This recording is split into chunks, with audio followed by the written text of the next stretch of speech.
não quero aumentar o tamanho da peça, porque o peso próprio vai ser muito grande e não vai surtir o efeito que eu quero de vencer o vão, a gente vai colocar, então, um cabo de aço e ele vai ser protendido. Esse cabo, ele normalmente vai seguir a posição dos efeitos de deformação, ou seja, do momento fletor. Okay? Essa é a posição mais comum. Existe um pouquinho diferente disso, né? A gente vai dar uma espiadinha, mas essa é a posição mais comum. O que eu ganho com isso? Aumentar os vãos, eu ganho com isso um concreto que está mais comprimido e, portanto, ele está mais impermeável, então é bom para ambientes agressivos, áreas salinas, né, água do mar, enfim, indústrias químicas, né? Peças pré-fabricadas necessariamente têm proteção, porque eu vou ter que carregar essa peça, eu viro ela de várias maneiras, enfim, ela vai ser protegida, né? E eu consigo diminuir a espessura dos meus elementos estruturais. Então, às vezes, o vão nem é tão grande, eu estou lá com um vão de 8 metros. 8 metros para o concreto convencional, concreto armado convencional, é meio limite. Mas se eu quiser uma peça menor, de dimensões menores, mais delgada, para ficar mais elegante, talvez, no projeto, eu posso muito bem protender, isso vai diminuir o tamanho da peça. Para vocês terem uma ideia, aquela nossa continha de padaria que eu falo para vocês, só para a gente fazer o desenho inicial, a gente fala que a altura da viga no concreto armado é de 10% do vão.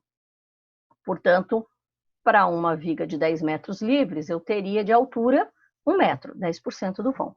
Se ela for protendida, a gente trabalha com 6% do vão. Então, para o mesmo vão de 10 metros, eu vou ter uma viga de 60. Ela vai ficar muito mais delgada, certo? A proteção permite isso. Então, são as vantagens da gente trabalhar com os elementos protendidos.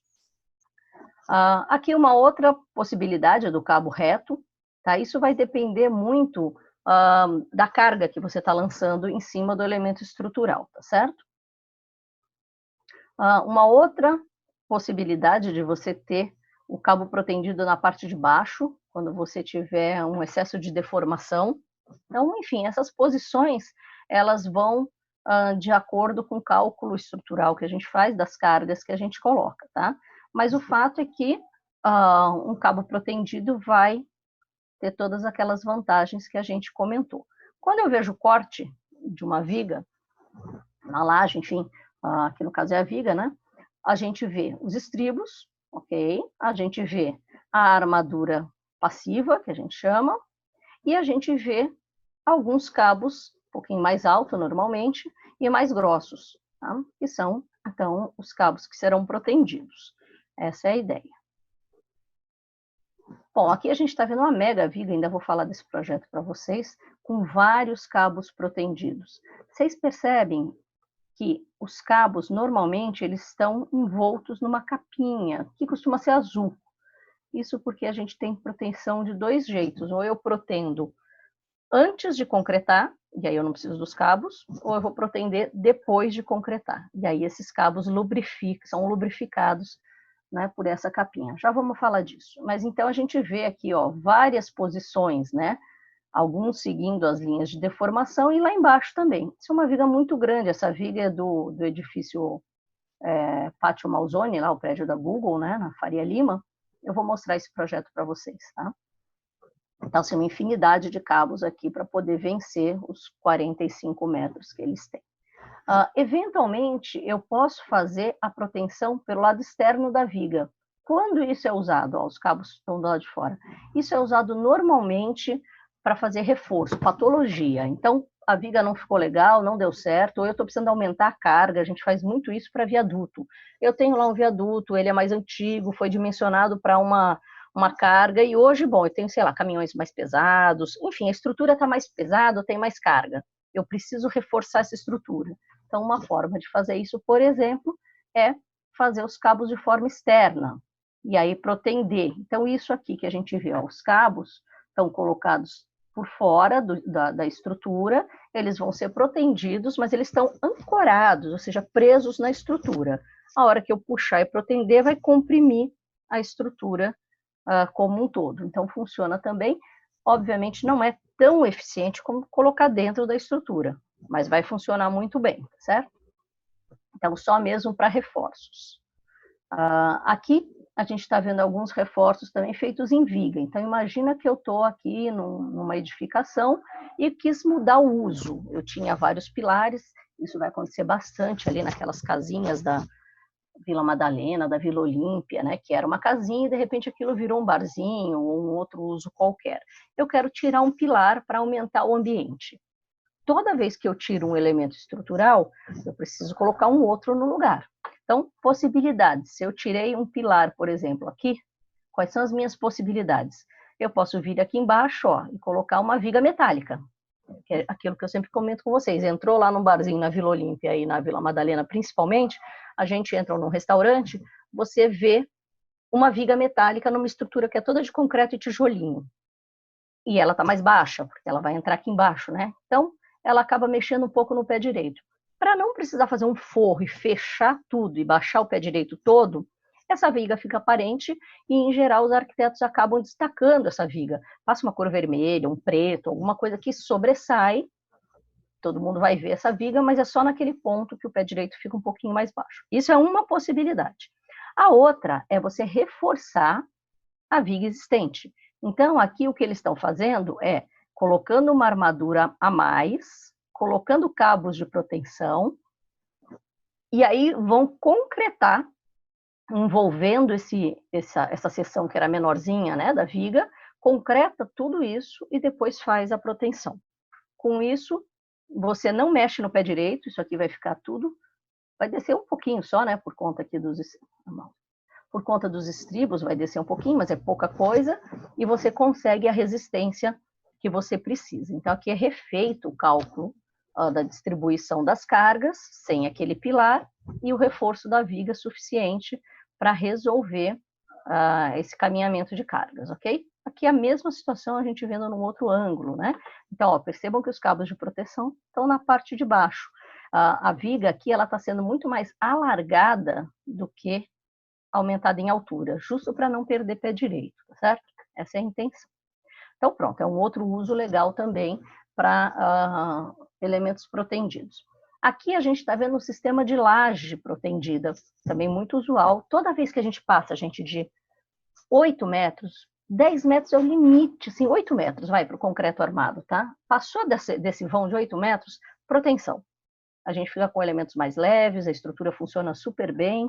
Então, aqui a gente está vendo esse monte de cabo ó, azul, né? Então, essas fitas azuis. Dentro delas, você tem lá as cordoalhas. Normalmente são em cordoalhas. A gente já vai dar uma olhada nisso, tá? E aí é interessante observar que existe um movimento nesses cabos. Do mesmo jeito que na viga o cabo costuma fazer esse movimento, na laje ele também vai seguir o movimento dos vãos. Onde tem o pilar, aqui eu tenho o pilar. A laje tende a fazer esse movimento, e no pilar ele tende a ficar ali estável um pouquinho mais alto. Então, tentem observar, deixa eu ver um ponto que a gente consegue ver melhor na imagem. Ó, aqui a gente consegue perceber, vocês conseguem perceber que aqui, ó, o cabo sobe, aqui ele desce um pouquinho, aí ele sobe de novo, ó, aqui atrás a gente percebe um pouquinho, tem imagens melhores para a gente perceber isso. Mas aonde esse cabo sobe é onde estão os pilares da minha estrutura. Onde esse cabo dá essa mergulhadinha é o vão, ok? Então você consegue ver que entre os pilares o cabo desce, tá? Justo para fazer o desenho certinho da onde estão os esforços, ok? Bom, o que a gente usa para fazer proteção? Que tipo de aço? O aço que a gente usa no concreto armado, ele é chamado de CA, concreto armado. CA50, CA60, ok? O aço que a gente usa para proteção, ele é um aço de maior resistência, e ele é chamado de CP, concreto protendido. O mais normal é o de 190. Tem um pouco maior que isso, 220, né, de resistência, megapascal, é isso. Mas o CP 190 é o que costuma ser usado. E aí aqui a gente está vendo duas bobinas, né? Aqui o cabo livre, rugosinho, ele vai ser protendido depois, antes da concretagem, eu protendo, e aí eu jogo o concreto, a gente vai ver isso já já. E esse engraxado, né, dentro dessa capinha azul, ele vai ser protendido depois da concretagem. Então, aqui primeiro eu concreto e depois eu protendo, tá bom? Isso aqui é feito em obra. Isso aqui é feito nas fábricas de elementos pré-moldados. Protende primeiro, joga o concreto. Na obra, primeiro concreta, depois protende, tá bom? Aqui um detalhe, né, de como é o cabo, então, quando ele é engraxado dentro dessa proteção, ele está todo lubrificado para eu poder puxar ele depois que o concreto já tiver sido executado, tá certo? E aqui a gente vê, enfim, né, uma viga de uma ponte, a quantidade de cabos, né, a ancoragem enorme aqui. Então, isso vai depender realmente do tamanho do vão e das cargas que eu tenho que vencer, ok? Bom, os tipos de proteção aqui. Então, tá lá. Fiz a minha armadura da viga. Então, todo mundo vê aqui, né, os estribos, uma concentração maior de estribos realmente nas extremidades, tá certo? Aqui embaixo, né, a nossa armadura passiva, e aqui dentro está colocada, então, a armadura ativa. A armadura que é protendida, ela é chamada de ativa, porque ela vai ser puxada e ela vai ficar comprimindo o concreto. Nessa ponta, cadê o mouse? Mouse aqui, ó. Nessa pontinha, vocês percebem que tem uma ancoragem, que a gente chama também de ancoragem passiva, enfim, ela está presa, ela vai ficar mergulhada dentro do concreto, tá? Esses espirais, tudo isso aqui, ó, é para garantir que na hora que eu puxo o cabo, protendo o cabo, ele não é arrancado. Então, isso aqui está funcionando como uma ancoragem, um atrito, né? Tá bem imbricado dentro do concreto para ancorar o cabo. Desse lado, eu vou fazer a proteção. Tá? Aqui os cabos estão soltos, quando eu vou colocar o macaco hidráulico para puxar esses cabos. Então, é isso que a gente está vendo aqui. Ó. Coloca o macaco hidráulico, ele vai puxando o cabo, ele tem lá suas toneladas, né? Regulável, quantas toneladas eu vou colocar para puxar esse cabo, e aqui, então, ele está sendo puxado. Então, vocês percebem que do lado de cá, se esse cabo não estiver bem preso, vai arrancar. Então, eu preciso fazer essa amarração aqui, ó, né, em um dos extremos, tanto da viga quanto da laje, tá? Isso tem que ser feito, né? Aqui, o nosso amigo está mostrando a injeção de nata de cimento que é feita, né? Nem sempre você precisa fazer isso, mas uma injeção de nata de cimento, isso é feito muito em solos, para você garantir que essa parte vai ficar bem presinha, tá certo? E aí sim é puxado. Então, aqui a gente vê o maquinário, tá? Então, o macaco hidráulico sendo colocado aqui, essas pecinhas já conto para vocês, são os mordedores, tá certo? Aqui a regulagem, né, de quanto de força você vai aplicar para puxar esse cabo. Aqui é a maquininha que faz injeção de nata de cimento quando é necessário. Então, tá lá os detalhes, né, dessa ancoragem. Depois, esses apoios são retirados, ok? Isso aqui está colocado só enquanto a viga está sendo executada. O escoramento depois vai sair, claro. Tudo certo, então, até aqui? Bom, os detalhes dessa parte que a gente chama da ancoragem ativa. Então, aqui é onde eu estou protegendo, estou puxando, tá? Com o macaco hidráulico. Várias formas, isso vai depender também da quantidade de cabos que a gente vai ter dentro do nosso concreto. Então, aqui a gente vê uma ancoragem menorzinha, tá certo? São 2 cabos, aqui uma bem maior, já mais de viaduto. O que eles têm em comum? Todos eles vão ter uma bainha, todos eles vão ter uma placa de apoio, que é chamada de placa funil, porque ela tem esse formato, né? Todas elas vão ter um bloquinho de amarração dessa ancoragem e as cunhas. As cunhas é que são a grande sacada aqui. A cunha, ela tem esse formato cônico, o cabo entra aqui. Quanto mais eu protendo, puxo, quando eu solto o macaco hidráulico, o cabo vai querer voltar. No que ele vai querer voltar, ele está dentro dessa cunha que toda serrilhada, ela é um mordedor. Quanto mais ele quer voltar, mais essa cunha fecha. Mais ela fecha, mais ela morde. Mais ela segura o cabo. Então, é isso que a gente observa, né? Percebe que esse formato que ela tem, tá certo? Para justo segurar. Olha lá, a mesma coisa a gente vai ver aqui. Então, cada cabinho desse está encunhado dentro dessa placa.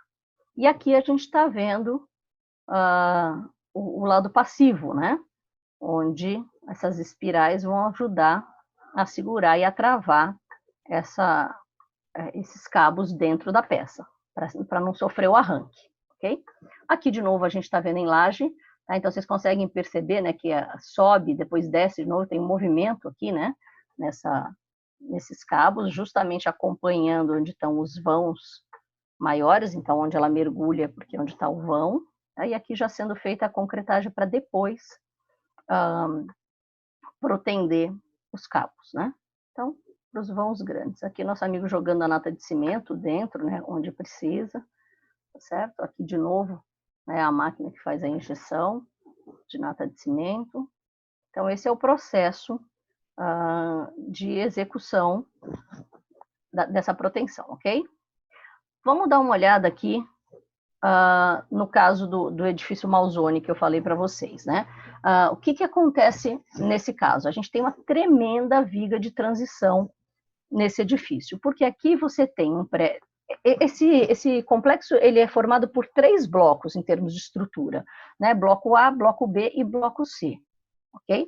O bloco C, que tem aqui 8 andares, ele está bem em cima da casinha Bandeirante.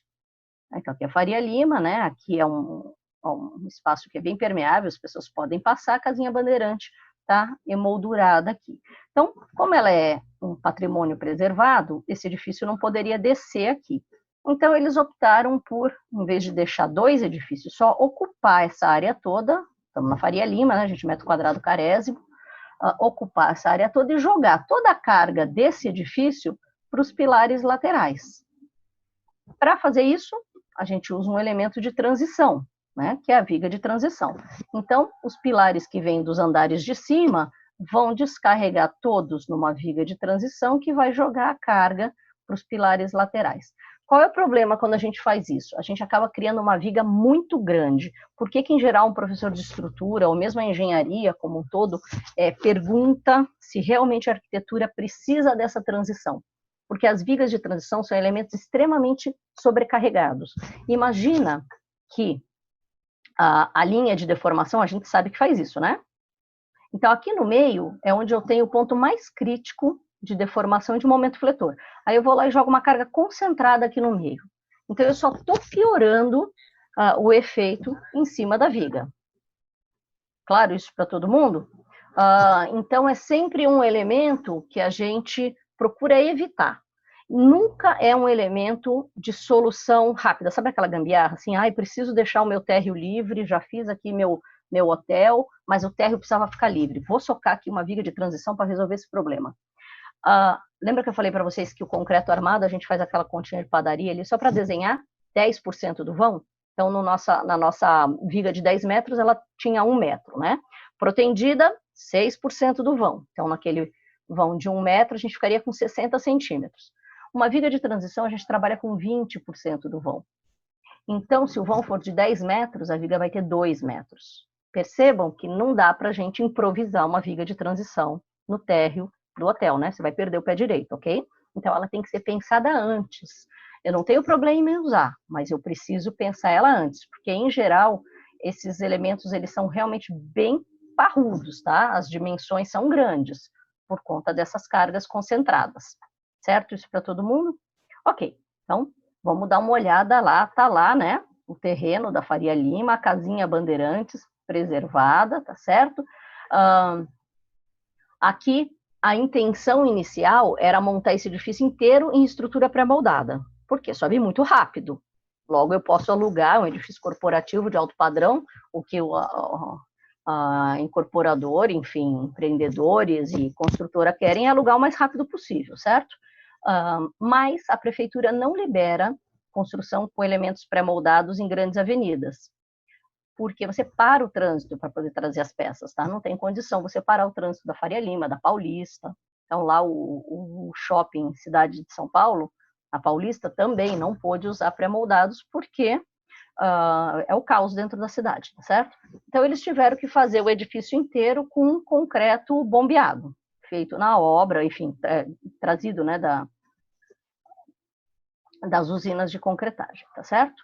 Aqui, uma vista ainda de como é, então tá lá a casinha Bandeirantes, esse vão todo, então são 45 metros, arredondando aqui, de vão livre, recebendo 8 andares de edifício corporativo em cima.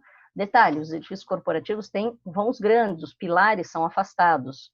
Tá? Você não vai ver um corporativo com um pilarzinho a cada 6 metros. Normalmente é a cada 12, 15 metros. Porque o aluguel ele é feito por laje livre. Quanto mais espaço livre, mais flexível esse espaço, mais vale o metro quadrado. Ok? Num corporativo desse padrão, que é 3As, né? O vão tem que ser grande entre os pilares justamente para valorizar, tá certo? Então, mais ou menos para a gente dar uma olhada, né, o que acontece aqui, quais as soluções que eles teriam para conseguir fazer essa transição.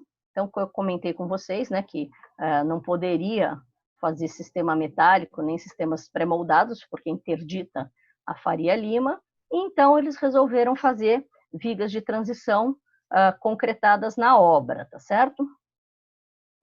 Então é isso, olha, são 4 vigas de transição, vencendo aqui, né, os 44 metros, e as viguinhas têm simplesmente 6 metros de altura. Falei para vocês que proteção a gente costuma trabalhar com 6% do vão, não é? Se fosse uma viga protendida normal, 6% do vão, a gente estaria com 2,5 metros, mais ou menos, tá?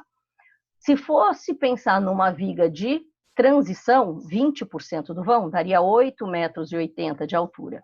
A viga tem 6 de altura, por quê? Porque aqui foi usado o melhor aço que a gente tem no mercado, o melhor concreto, com o maior FCK possível, os melhores agregados, então tudo que a gente tem de ponta de material foi utilizado para baixar esses 8,80 para 6 metros. Ainda assim, 6 metros, gente, são 2 pés direitos, né? Tá certo? Então, é uma tremenda estrutura, é uma estrutura de ponte isso daí. Que, no caso, não ficou mal resolvido não, porque a gente tem uma visual grande, é muito amplo, né, o que a gente tem ali. Então, aqui, para a gente enxergar, ó, as 4 vigas de transição, tá certo? Os pilares que foram eliminados dessa história, então, morrendo em cima dessa viga, tá? E aí, aqui, jogando para os pilares laterais, que já são do bloco A e do bloco B, ok? Essa é a ideia aqui do conjunto. Bom, e aí, o que eu falei para vocês, né? Tudo de mais tecnológico que a gente tem nos materiais. Vocês concordam que 6 metros de profundidade, né? A altura da viga aqui, a gente não... E olha a quantidade de aço, vocês percebem a quantidade de aço, tanto a armadura solta, passiva, quanto as armaduras ativas, né? Olha a quantidade de cabos de proteção. Ó, nosso amiguinho, ó, lá dentro, tá? Vocês concordam que aqui fica muito complicado de eu lançar o concreto e ficar vibrando isso? 6 metros de altura, não tem um aparelho de vibração que chegue? Então, para isso, eles usaram um concreto autoadensável. O concreto autoadensável é aquele que a gente já comentou. Ele tem lá um aditivo que faz com que ele se espalhe e preencha todo o espaço sem que eu precise fazer vibração, tá? Então, isso foi uma coisa. Além disso, eles jogaram gelo dentro desse concreto com gelo. Eu mostrei para vocês rapidinho um filminho, né, jogando gelo ali na betoneira, porque o volume de concreto é tão grande, tem uma massa de concreto tão grande que isso esquenta demais. E quando o concreto, que a cura do concreto é uma reação exotérmica, libera calor. Com esse volume tão grande, ia liberar tanto calor que a chance de trincar a viga é muito maior. Então, você põe gelo para baixar a temperatura. Que é aquilo que eu comentei com vocês, eles fazem muito isso em Dubai, Abu Dhabi, enfim, aquela quantidade tão grande de concreto, eles jogam gelo para baixar a temperatura. Então, vocês percebem que aqui todas as tecnologias possíveis, né, para conseguir executar lá, nosso amigo, a viga, a quantidade, né, os estribos, enfim, os cabos de aço, todas as proteções, né, no sistema, esses vergalhões aqui estão mantendo essa armadura no local, tá certo? Para terminar de fazer. Aqui não dá para você fazer essa armação toda numa serralheria e trazer, né? Ela vai sendo montada. Só isso já é uma obra, né? Então aqui, né, mais uma visão para a gente ver direitinho os cabos, o tamanho da estrutura toda que foi montada, e aqui a viga já concretada. Então, apesar de ser uma viga enorme mesmo, parece mesmo uma viga de viaduto pelo tamanho dela, pela altura dela, como existe um afastamento grande desse prédio, ele está numa avenida larga, né, essa abertura embaixo, acaba que não fica um resultado muito pesado, não. Depois foi tudo revestido com vidro e a gente acaba nem sabendo que tem essas vigas aí embaixo. Entre uma viga e outra, nesses metros de pé direito sobrou, existe serviços técnicos, né? Acontece aqui dentro. Então, isso não é de uso, é para andar técnico aqui dentro. Então, está lá a estrutura resolvida, certo? Então, é uma solução possível, que a gente pode usar, mas é isso, tem que ser pensada antes. Sem proteção seria impossível resolver essa estrutura, tá bom? Outro edifício que também usa um sistema de viga de transição protendida vai ser esse edifício Quadra Hungria. Ele fica ali na Marginal, indo sentido Pinheiro, sentido Butantã, sentido USP, enfim, vai estar à nossa direita esse prédio, tá? Ele é bem fácil de se localizar. Aqui, o que foi desejado? Aquilo que eu comentei com vocês, né? Como a modulação dentro do edifício era pequena, são salas menores, né? E o arquiteto queria que um vão livre, um térreo bem permeável, né? Com poucos pilares, essa viga de transição, ó, está recebendo a carga dos pilares dos andares superiores e jogando ela para as laterais. Então, a gente tem uma quantidade muito menor de pilar. Olha, aqui, cada um desses daqui é um alinhamento de pilar. Quando chega aqui embaixo, a gente percebe que você tem uma diminuição drástica dos pilares, ok? Vamos dar uma olhada no desenho disso. Então, olha, aqui a gente vê na estrutura, os pilares, eles vão descer na viga de transição. Essa viga de transição não é uma viga maciça, como é a viga lá do Malzone, tá? O que acontece aqui? Ela é chamada de viga Virendel. A viga Virendel, ela trabalha, é a mesma ideia, mas ela trabalha jogando as cargas só na linha cheia, nos montantes. E aí ela tem essas aberturas. Isso cria uma rigidez na viga, mas o fato de ter aberturas permite que eu possa ter um uso, iluminação e ventilação. Tá? Então, ela fica um pouquinho maior do que se ela fosse maciça, mas, em compensação, eu consigo ganhar essas aberturas. Isso aqui pode ser redondo, pode ser quadrado, hexagonal, não importa. Tá? O importante é que o alinhamento do pilar caia certinho no vão, nunca, no vão não, desculpa, no montante cheio, nunca na parte vazada, certo? O que eles fizeram, então, nesse andar? Aqui, eles usaram isso como janela. Então, olha, a gente percebe os pilares, né, que vão morrer aqui, nessas partes de concreto cheias, e na parte dos vãos, eles usaram para colocar janelas, tá certo? Então, tem lá os caixilhos. E aqui, para vocês terem uma ideia, tá, do diâmetro dos caixilhos, estão 2,70 aqui, né? E a viga inteira tem 3,70, 4 metros, acho. Ok? Então, a gente consegue usar. Isso também é uma solução legal para quando a gente precisa de um elemento de transição, certo? Então, fica essa abertura aqui sendo utilizada. De novo, podia ser quadrado, podia ser hexagonal, qualquer formato, tá? O MASP também vai trabalhar com proteção, claro.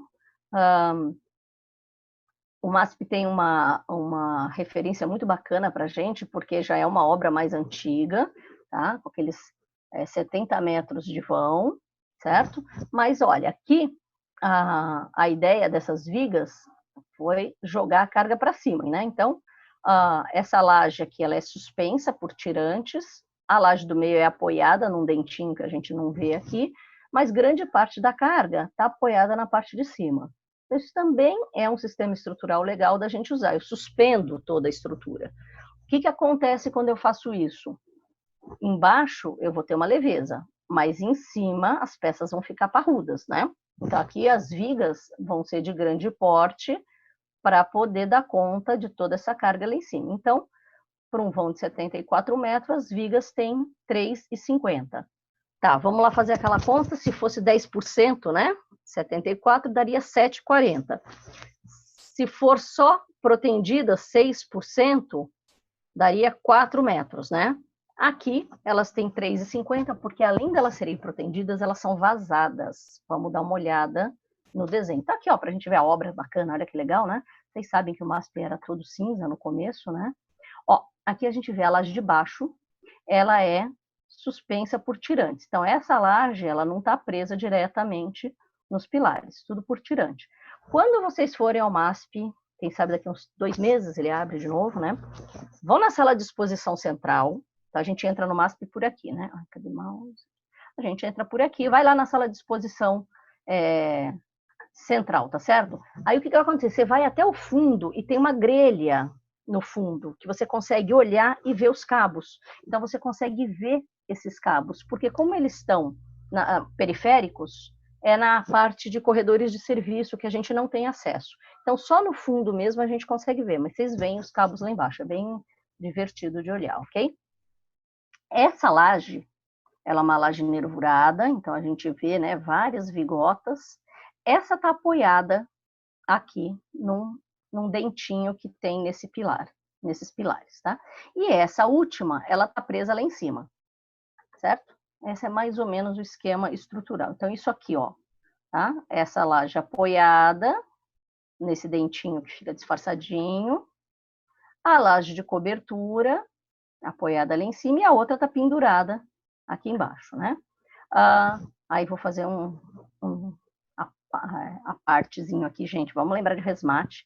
Olha só, isso aqui é um vínculo articulado, tá certo? Móvel. Por quê? Porque isso aqui, essa aqui em especial, ó, móvel e móvel. Por quê? A laje de cobertura são 74 metros. Recebe um sol tremendo em cima. Ela dilata. Se eu não deixar o movimento acontecer, assim como no MUBI, assim como na garagem de barcos do Artigas, se eu não deixar esse movimento da dilatação, que é milimétrico, acontecer, ele vai sobrecarregar o pilar. Então, se o pilar está aqui, a laje está aqui, ela dilata com o sol, olha o que ela faz, ela empurra o pilar. Tende a virar um momento nesse pilar, tá? Então, se eu não permitir essa microdilatação aqui, o pilar vai sofrer um esforço de tombamento. Então, para evitar isso daí, um sistema articulado móvel. Se a gente for fazer aquela conta de estabilidade, um sistema só é estável quando eu tenho 3 reações de apoio. Um vínculo articulado móvel só resiste à vertical. Do outro lado, um vínculo articulado móvel só resiste à vertical. Eu só tenho 2 resistências. Em teoria, isso é um sistema hipostático, estaria caindo. Estaria caindo por quê? Estaria andando como skate. Mas aí a gente tem que pensar que força titânica que ia mover uma laje desse tamanho, tá certo? Se eu pudesse empurrar ela aqui, ó, realmente ela cairia. Não tem força que vai deslocar, assim como não tem força que desloca a laje do MUBI, que desloque a garagem de barcos, ok? Então, são alguns momentos em que a gente usa a estrutura hipoestática, porque o peso é tão grande que não vai ter esse movimento, mas a dilatação não esforça o pilar. É muito bem sacado, né? Bem legal essa ideia. Aqui o conjunto completo. Então, a laje que é apoiada, a laje que é pendurada e a outra laje apoiada lá em cima, tá? A gente vê como é que funciona. Tem uma coisa curiosa dentro desses pilares, ó. Dentro dos pilares existem uns pêndulos. Por quê? Porque ele faz a compensação se tiver muito movimento, uma dilatação maior, enfim, dessas lajes, né? E o pilar tender a mover, esse pêndulo vai fazer um equilíbrio. Isso é muito usado em regiões onde a gente tem terremoto, tá? Que é esse sistema dinâmico de amortecimento. Então, por exemplo, no Japão a gente tem andares inteiros de edifícios que o andar ele não tem uso, ele é um andar estrutural cheio de molas, de neoprenes para amortecer vibração de terremoto. Então, isso é chamado de sistema dinâmico de amortecimento, né? Que é bem legal. Outra coisa que acontece, as sapatas, a fundação, ela é levemente excêntrica, ela tem um pezinho maior dentro da terra, do lado de cá. Justamente porque esse pilar tender a rodar, eu tenho um pouquinho mais de resistência aqui dentro, certo? Então, ele é cheio de detalhes estruturais para poder manter um vão tão grande dessa maneira. Bom, as lajes são todas protendidas, as vigas são protendidas, e proteção a cada 10 anos, 15 anos, vai depender do que foi feito no projeto. O nome da viga? Firendel. Ó, vou pôr aqui para todo mundo. Viga Firendel. Tá bom? Deixa eu dar o enter, né? Pronto, foi lá. Viga Firendel. Tá? Tudo certo? Então, a proteção a cada 10 ou 15 anos, ela precisa ser checada. Então, eles vão lá, colocam um aparelhinho de medição e puxam o cabo. Puxam o cabo e leem quanto de resistência esse cabo está te devolvendo. Se tiver dentro do valor de projeto, tá tudo certo, deixa lá. Opa, deu uma cedida, né? Deu uma fadiga, ele cedeu um pouquinho, protende de novo. O aço, ele permite que você faça 8 ciclos de proteção. Então, se a proteção dura 10, 15 anos, eu posso protender 8 vezes de novo, está garantido a vida útil da estrutura, tá certo? Então, tudo certo lá com o nosso sistema. Isso são as vigas que aparecem lá em cima. Então, ó, elas têm aqueles 3,5 metros, mas ela é vazada. Isso aqui é cheio e aqui é o vazado. Tá? Vamos ver as armaduras que fica mais fácil de enxergar. Olha a quantidade de cabo de proteção que existe na parte de baixo, 122 cabos. Tá? Na parte de cima vai existir os cabos soltos, convencionais, mas a proteção está toda embaixo. E isso aqui, tudo vazado, justamente para aliviar o peso próprio e deixar essa viga um pouquinho menor do que seria se ela fosse maciça. Então, esse artifício também de usar elemento vazado, essa imagem, olha, ela lembra bastante a imagem que eu abri o nosso PowerPoint da capa da aula de hoje, né? Uma viga vazada, tá? Então, esse é um artifício que a gente também usa para conseguir aliviar a carga dos elementos. Então, por exemplo, a laje de cobertura do MUBI, ela é toda vazada, ela tem uns septos de concreto, mas ela é vazada, né? Tipo caixão perdido, justo para aliviar um pouco da carga. Tá certo, gente? Então tá claro para todo mundo como é que a gente trabalha com o sistema de proteção? A ideia dele é justamente aumentar a resistência do concreto na parte onde ele está sendo tracionado. Quando você puxa esse cabo e morde, o cabo vai querer voltar e ele comprime a parte do concreto que estava sendo tracionada. Então você reduz os efeitos de tração do concreto. E aí você aumenta a sua estrutura. Então, para todo mundo, passeio de vãos de 8 metros, passa direto no sistema de proteção, ok? Pode ser protendido na obra, pode ser um pré-moldado que já vem pronto, mas a gente muda para proteção. Dá para fazer laje de concreto armado, convencional, na obra, com vão maior? Tá, mas ela vai ficando cada vez mais grossa. Por isso que, normalmente, nos 8 metros, a gente muda para a estrutura protendida. Tá certo para todo mundo? Deixa eu ver se alguém me pergunta alguma coisa. Não, acho que aqui está tudo bem, porque daí a gente já muda de assunto. Como é que eu estou de tempo? Eu vou fazer uma coisa, eu vou abrir para vocês mais algumas vigas Virendel. Então, peraí. Deixa eu fechar esse. Deixa eu ver se eu abro aqui, ó. A gente ainda vai detalhar isso lá no 9º semestre, a gente olha bastante. Mas deixa eu abrir, já que vocês me perguntaram. Cadê aqui minhas aulas? Aqui.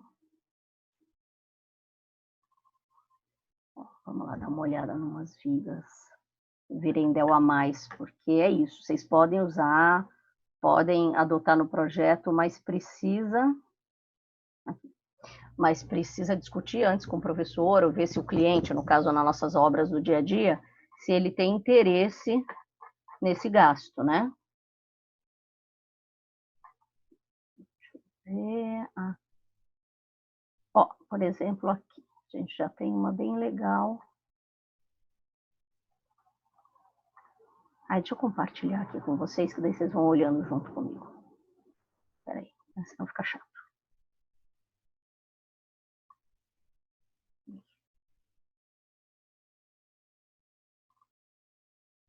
Gente, perdi vocês. Cadê vocês? Meu Deus. Peraí, um minutinho.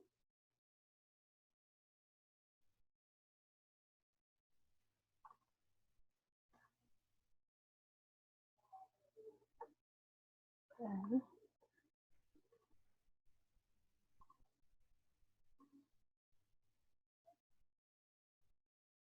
Por que eu perdi vocês? Pronto, achei vocês.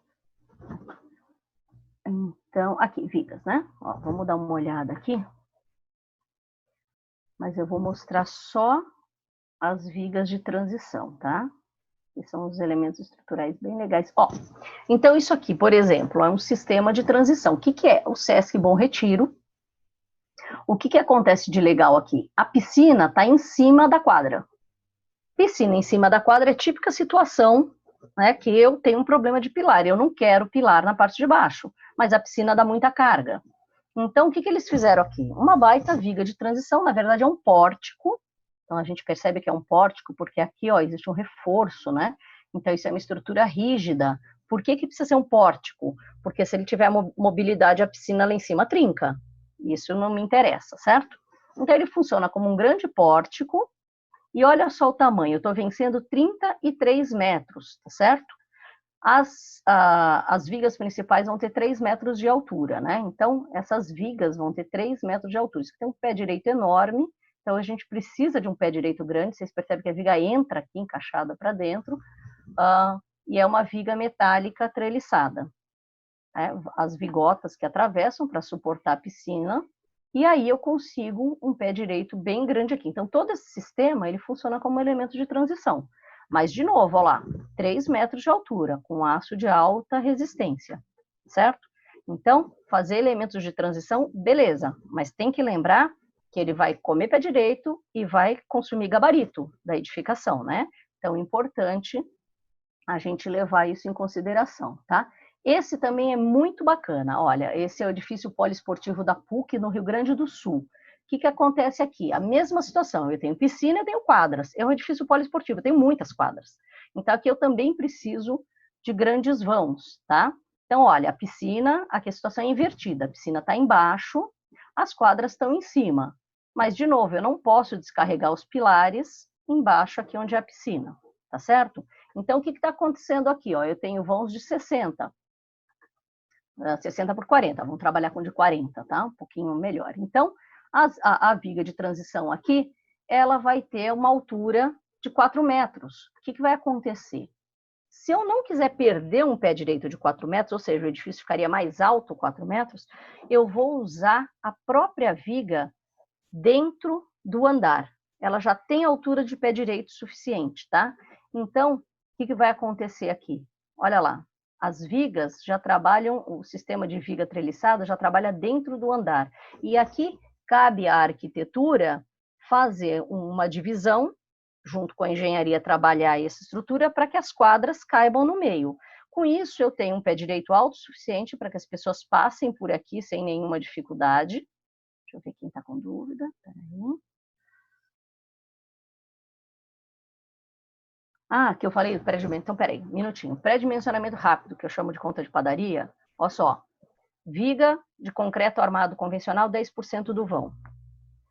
Viga de proteção normal, 6% do vão. Viga de transição, 20% do vão. Ok?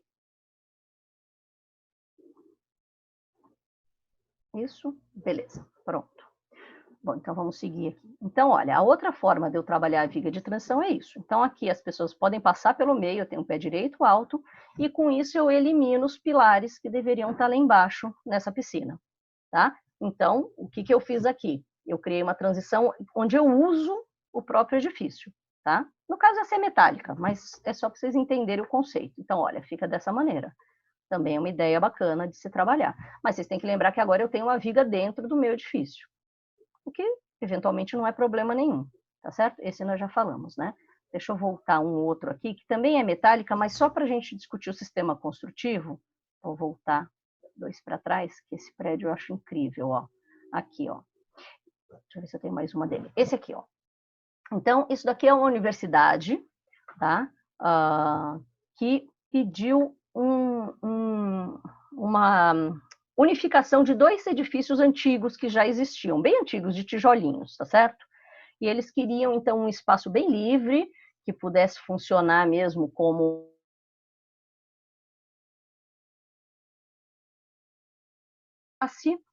os 2 edifícios existentes, tá certo? Então, gente, todo mundo me ouvindo? Meu computador está dizendo que a minha conexão está instável, mas ok, qualquer problema vocês gritam, tá? Então, o que, que acontece aqui? A viga metálica ocupa o pé direito inteiro. No entanto, como eu tenho uma estrutura que é tão profunda quanto larga, eu não consigo ter essas vigas só na fachada.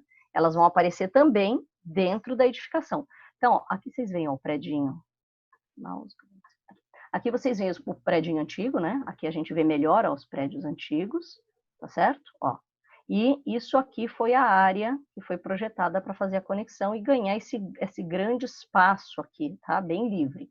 Então, nesse trechinho, eu tenho, ok, uma viga treliçada que vai só nas fachadas e deixa o vão livre. No entanto, vocês percebem que aqui dentro a área é maior, então eu vou ter vigas aqui dentro também. Então, essa situação, ó, tá? Ok, porque a altura dela é suficiente para que a gente possa passar aqui sem problema nenhum, tá? E aí ela funciona também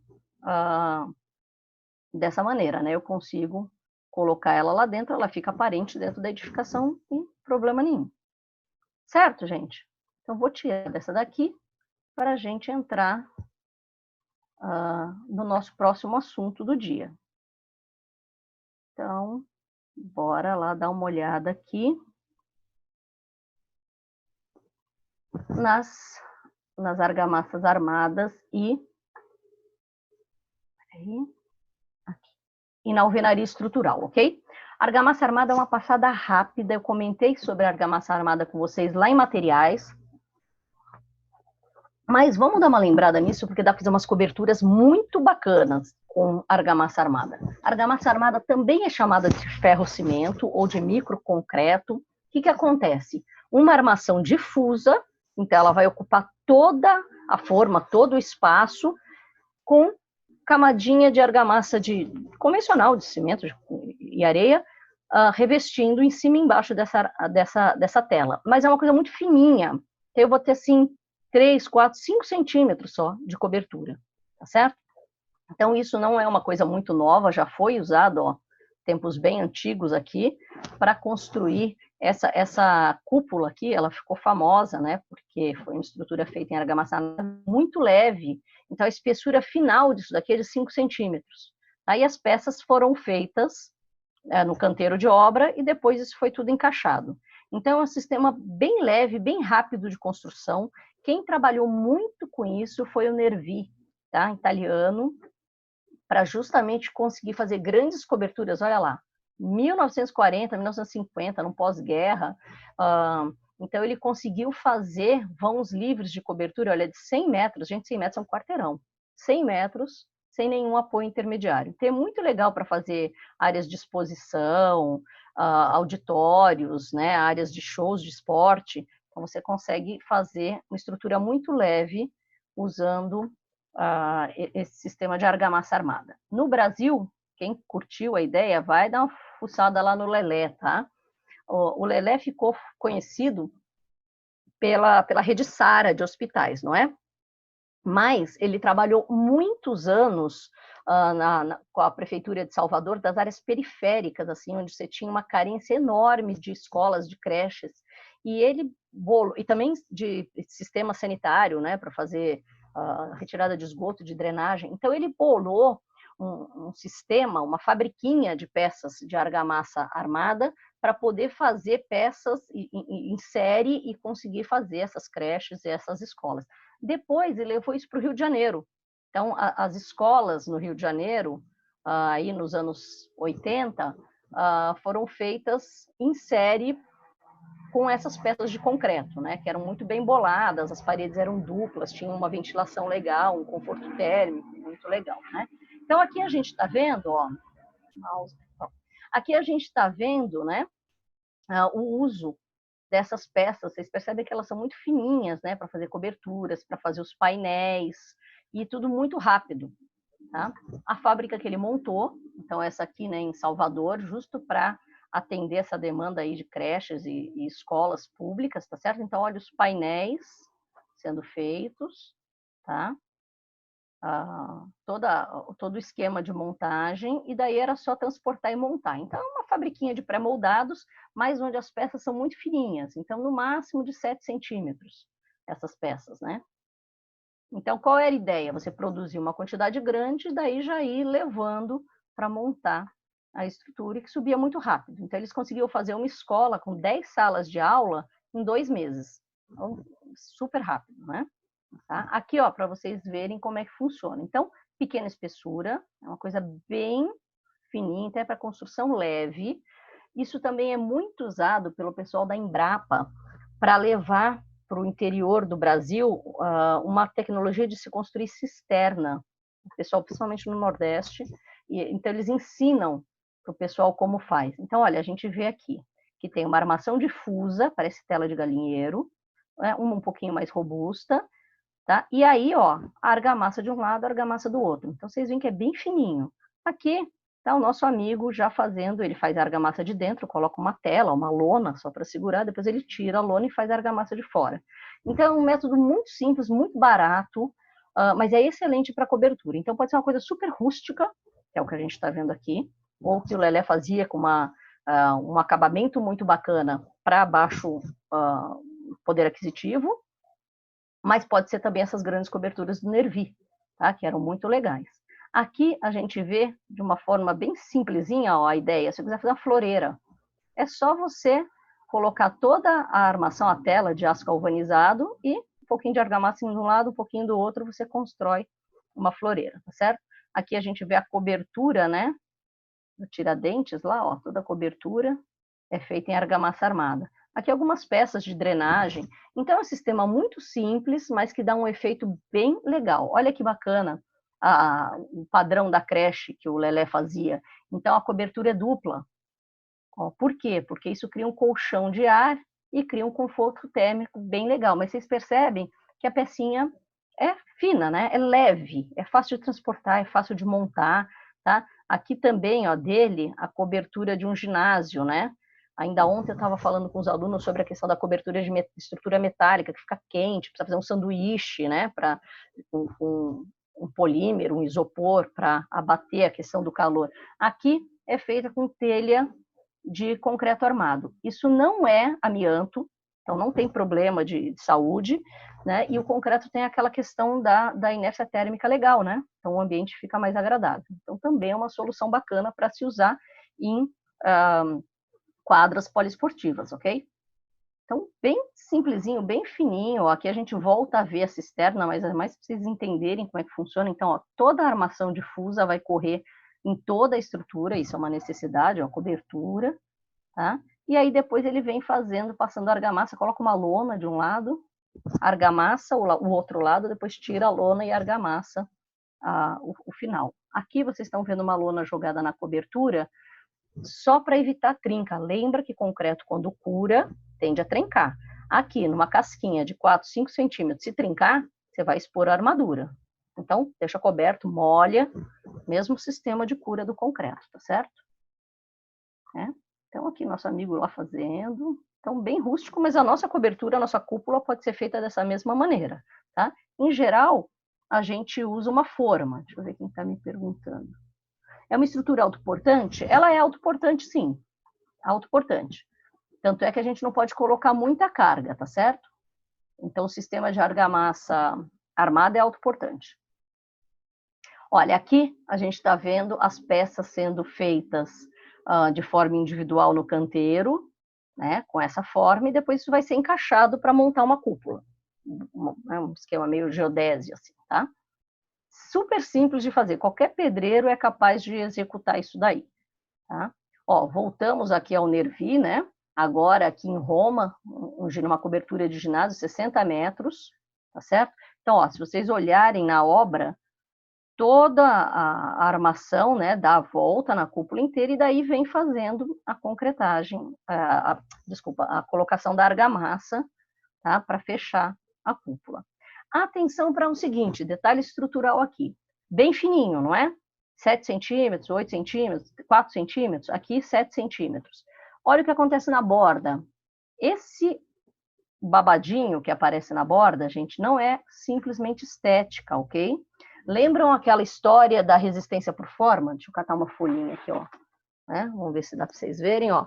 Se eu segurar essa folha assim, ela fica caindo, lembram disso? Se eu dobrar a mesma folha, mesmo tamanho, mesma espessura, se segura. Isso é resistência por forma. Quando eu desloco o centro de gravidade, eu consigo estabilizar e evita problemas de flexão e flambagem. Então, aqui no caso, esse babadinho que a gente vê está justamente deslocando o centro de gravidade para dar mais estabilidade nessa peça que é tão fininha, certo? Para uma cobertura funciona muito bem, eu não tenho problema de ter movimento nesse material aqui, certo? Então, pronto, é uma forma bem legal de trabalhar coberturas. O que a gente poderia usar hoje em dia que não isso? Estrutura metálica, né? Fazer arcos metálicos, por exemplo. Tensoestrutura, as membranas, né? E os cabos também funcionariam bem, tá certo? Então, são algumas possibilidades. Vantagem de trabalhar com isso aqui, a questão da inércia térmica, que é bem legal, né? O concreto dá esse conforto e bastante impermeável. Então, funciona bem também. É uma opção que vocês podem usar. Deixa eu ver quem mais me perguntou aqui. Subterrâneo não é normal usar isso. Por quê? Porque no subterrâneo você vai ter um empuxo de terra. Posso fazer uma cisterna, uma piscininha, sei lá, usando só argamassa armada? Aí não funciona. Porque a argamassa armada, quando eu escavo para baixo da terra, a terra empurra, né? E a argamassa armada é muito fininha. Aí eu preciso de uma espessura maior mesmo de concreto para segurar o empuxo de terra, ok? Então pronto, se vocês tiverem interesse, dá uma fuçada no Nervi e no Lelé, que vocês acham bastante coisa. Aí aqui, olha, curioso, que esse professor aqui de Botucatu, ele resgatou lá em 2005 essa técnica de argamassa armada e ele fez uma casinha no sítio dele. Tá? Algumas, né, aliás, seguindo exatamente esse modelo. As peças são bem fininhas, tá? Ele fez em módulos e foi lá e construiu isso daí. E ele ficou lá um tempo, né, começou a mobiliar, enfim, usou para ele essa casinha. Depois de 9 anos, ele mostra que não tem problema nenhum, a estrutura está super íntegra, conforto termoacústico é agradável, está tudo certinho, ele não precisou fazer nenhuma manutenção em 9 anos. Ok, 9 anos não é um período tão grande para uma edificação, né? Mas ainda assim ele mostra que é possível você fazer a edificação como um todo nesse sistema. E é muito rápido e é baratinho. Então, é uma ideia também, se a gente estiver pensando em estruturas, né, enfim, obra pública, alguma coisa que exija um gasto pequeno, certo? Mais algumas aqui também, isso do Lelé, olha, então, usando as coberturas, aqui ele fez um sistema muito bem sacado. Ele fez uma cobertura que já funciona como calha de drenagem. Então, ela é feita em argamassa armada, ela tem o caimento e já funciona e já faz a drenagem. Se fosse hoje em dia, a gente já acrescentava uma cisterna, né? Então, bem legal. Olha só o que ele consegue aqui, ó. Vãos de 21 metros, balanço de 5 metros. A cobertura tem pouca carga, então eu consigo vãos grandes, né? E é reta. Lembra que as do Nervi são arco. O arco é muito mais estável, por isso 100 metros, né? Mas ele conseguiu aqui vão livre de 21 metros. Bem legal. Então, é uma opção bacana, né? Aqui é o que eu falei para vocês das vigas calhas que ele bolou, né? Então, a viga é vazada e ela tem um sistema de drenagem bem legal. Ó, perceba a coisa da armação difusa, né? A forma inteira é a armação, diferente de armar uma viga tradicional. Tá? Por quê? Porque aqui agora eu vou passar argamassa dos dois lados, né? Então, mesmo gastando um pouco mais de aço aqui, é uma estrutura bem barata, certo? Bom, mais alguns resultados, ó, do Lelé, até 2 andares, tá? Normalmente é térreo, né? Aqui essa ideia do efeito, né, de insuflação de ar aqui, ó, nessa cobertura dupla, que é bem legal. Gente, isso aqui, ó, foi resgatado agora em 2019 pelo edifício do Sebrae de Cuiabá. Se vocês derem uma fuçada lá, sede do Sebrae em Cuiabá, esse edifício ganhou o Prêmio de Sustentabilidade na América Latina. Ele usa essa mesma ideia na cobertura.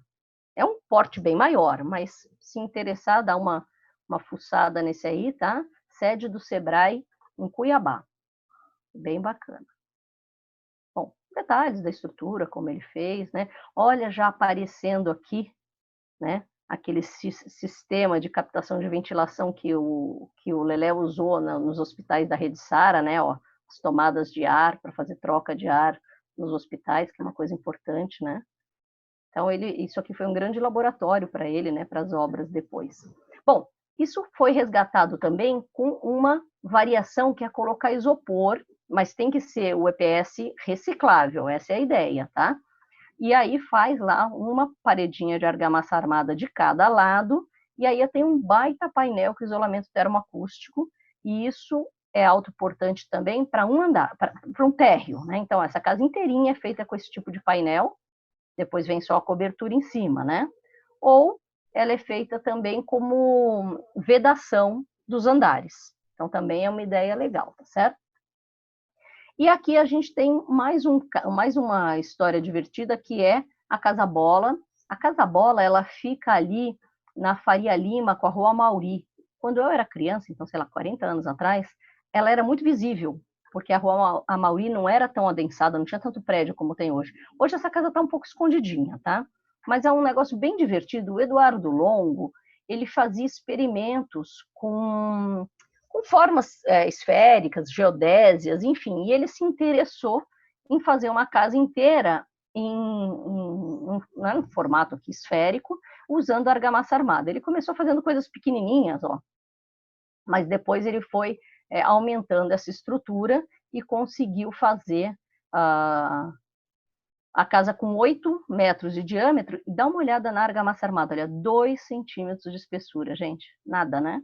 Tá? Então gasta-se muito pouco. Essa casa existe desde 1970, ela está lá até hoje. Um dia que vocês estiverem passeando pela Faria Lima para ver os corporativos lá enormes, dá uma procurada que vocês vão achar. Eu nem sei dizer que cor ela está agora, essa casa já teve todas as cores. Eu me lembro dela na infância vermelha, então agora eu não sei como é que ela está. Então ela tem um formato muito diferente, né? Muito divertido. Tá? Aqui o Eduardo Longo, que eu também não sei se é vivo ainda, porque ele já é um senhorzinho, tá? Na casa. Mas é interessante da gente dar uma fuçada, dar uma olhada.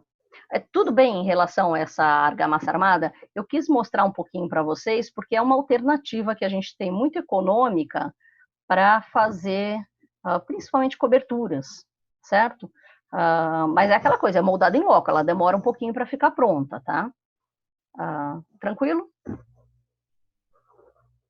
Então, vamos olhar nosso último tópico aqui, que é a alvenaria estrutural. Então, aqui também estou falando do sistema autoportante. A gente tem basicamente 3 sistemas autoportantes. Nas metálicas, são os sistemas steel frame, são aqueles frames metálicos, né? Bem casinha americana. Também na madeira, sistema wood frame. Nós vamos olhar quando falarmos de madeira e metálicas, tá? E no concreto, a gente tem essa argamassa armada e a gente tem a alvenaria estrutural. A alvenaria estrutural não é alguma coisa muito nova, tá? Ela já vem aí do pós-guerra, quando precisava se construir rápido, e ela tem uma vantagem muito boa. Ela é rapidíssima de você construir, as paredes vão sair super aprumadas, então eu não vou ter gasto com reboco, com colocar as paredes de volta a prumo, tá certo? Mas ela exige uma tremenda modulação. Como ela é autoportante, eu não posso tirar nenhuma parede do local, tá? E eu não posso ficar quebrando tijolo. Então, ela vai exigir da gente um tempo grande de projeto, mas em compensação, a obra sobe muito rápido, tá? Aqui a gente tem a ideia, né, de uma alvenaria autoportante que já vem lá das taipas, então não é tão diferente, né? A taipa, aquela bem simplesinha, né, que você tinha lá madeira revestida com barro, tá? Já era uma ideia de alguma coisa autoportante. Aqui você não pode tirar parede nenhuma do local, tá certo? A única questão é que precisa ser muito grosso, né? Porque barro sozinho não tem muita resistência. Mas até uma casa um pouquinho melhor, e uma casa mais colonial mesmo, né? Mais de um poder aquisitivo maior, eram feitas dessa maneira, tá? Detalhe só para chamar a atenção de vocês: taipa não vai no chão. A casa aqui, né, mais simplesinha no chão, daqui um pouco está dando umidade. Aqui, uma casa um pouco mais elaborada, ela já está fora do chão, tá certo? Numa base de pedra. Isso vai se repetir nos nossos frames, no steel frame, no wood frame, sempre em cima de uma base de concreto, ok? Então, essa ideia, né, já vem daqui. Bom, daí, no pós-guerra, a gente tem lá, né, a Europa precisando de construções rápidas, refazer as cidades de forma rápida, e eles começaram a procurar sistemas rápidos de construção. Então, foi aqui que os pré-moldados, as estruturas metálicas prontas, os painéis se desenvolveram para poder ter construções rápidas, tá certo? E aí o sistema de alvenaria estrutural foi usado porque eles faziam um projeto muito bem definido e com isso construíam várias edificações iguais naquela área para que isso fosse rápido, tá certo? Bom, no Brasil, a mesma ideia chegou um pouquinho depois, lá nos anos de 1960, e foi muito usado para fazer conjunto habitacional, porque o conjunto habitacional também tem um monte de edificações iguais, né? Então eu faço uma modulação e eu posso repetir isso daí, tá? Isso no tempo ainda que a gente tinha aquelas cidades dormitórios, né, gente, enormes, que hoje a gente já sabe que não é muito legal de você juntar tanta gente assim numa área periférica, né?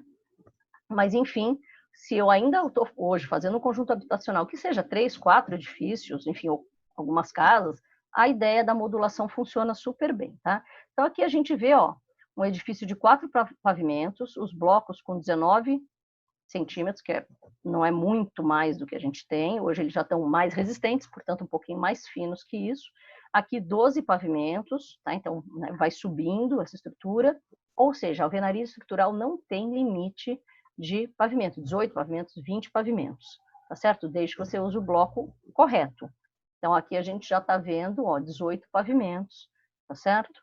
E não é só para habitação popular, não. Isso aqui tem todos os padrões de habitação. A questão é que quanto maior o padrão, mais a arquitetura precisa se preocupar com detalhes. Detalhes do tipo, deixar uma janela para duto de ar-condicionado. Tá bom que eu não vou pôr ar-condicionado naquela edificação, mas eu vou deixar uma janela na estrutura, mostro para vocês já já, que se a pessoa tiver interesse em passar o duto de ar-condicionado, ela tem ali a estrutura, ela tira aquela argamassinha, tira aquela alvenaria que não é estrutural, e ela tem como passar o ar-condicionado, tá? Então, a elaboração do projeto e o gasto a mais vai conforme o padrão da habitação que você está fazendo. Então, se eu estou fazendo uma habitação social, estou fazendo HIS, eu não vou ter esse tipo de preocupação, ok? Eu preciso gastar pouco, né? E aqui a gente vê os pilares em espera. Vamos falar agora como é que funciona, né? Direitinho essa estrutura. Então, isso que eu contei para vocês, né? Quando é que começou a desenvolver, e aí isso foi resgatado agora nos anos de 2010, 2015, porque os blocos estão extremamente resistentes, né? Foram colocados materiais de melhor qualidade, a gente tem blocos de resistência elevada e permite que a gente faça, então, edificação de todos os portes e para todos os bolsos, né? Bom, que blocos a gente usa? Tem vários tipos de bloco. O mais comum é cerâmica e concreto, tá?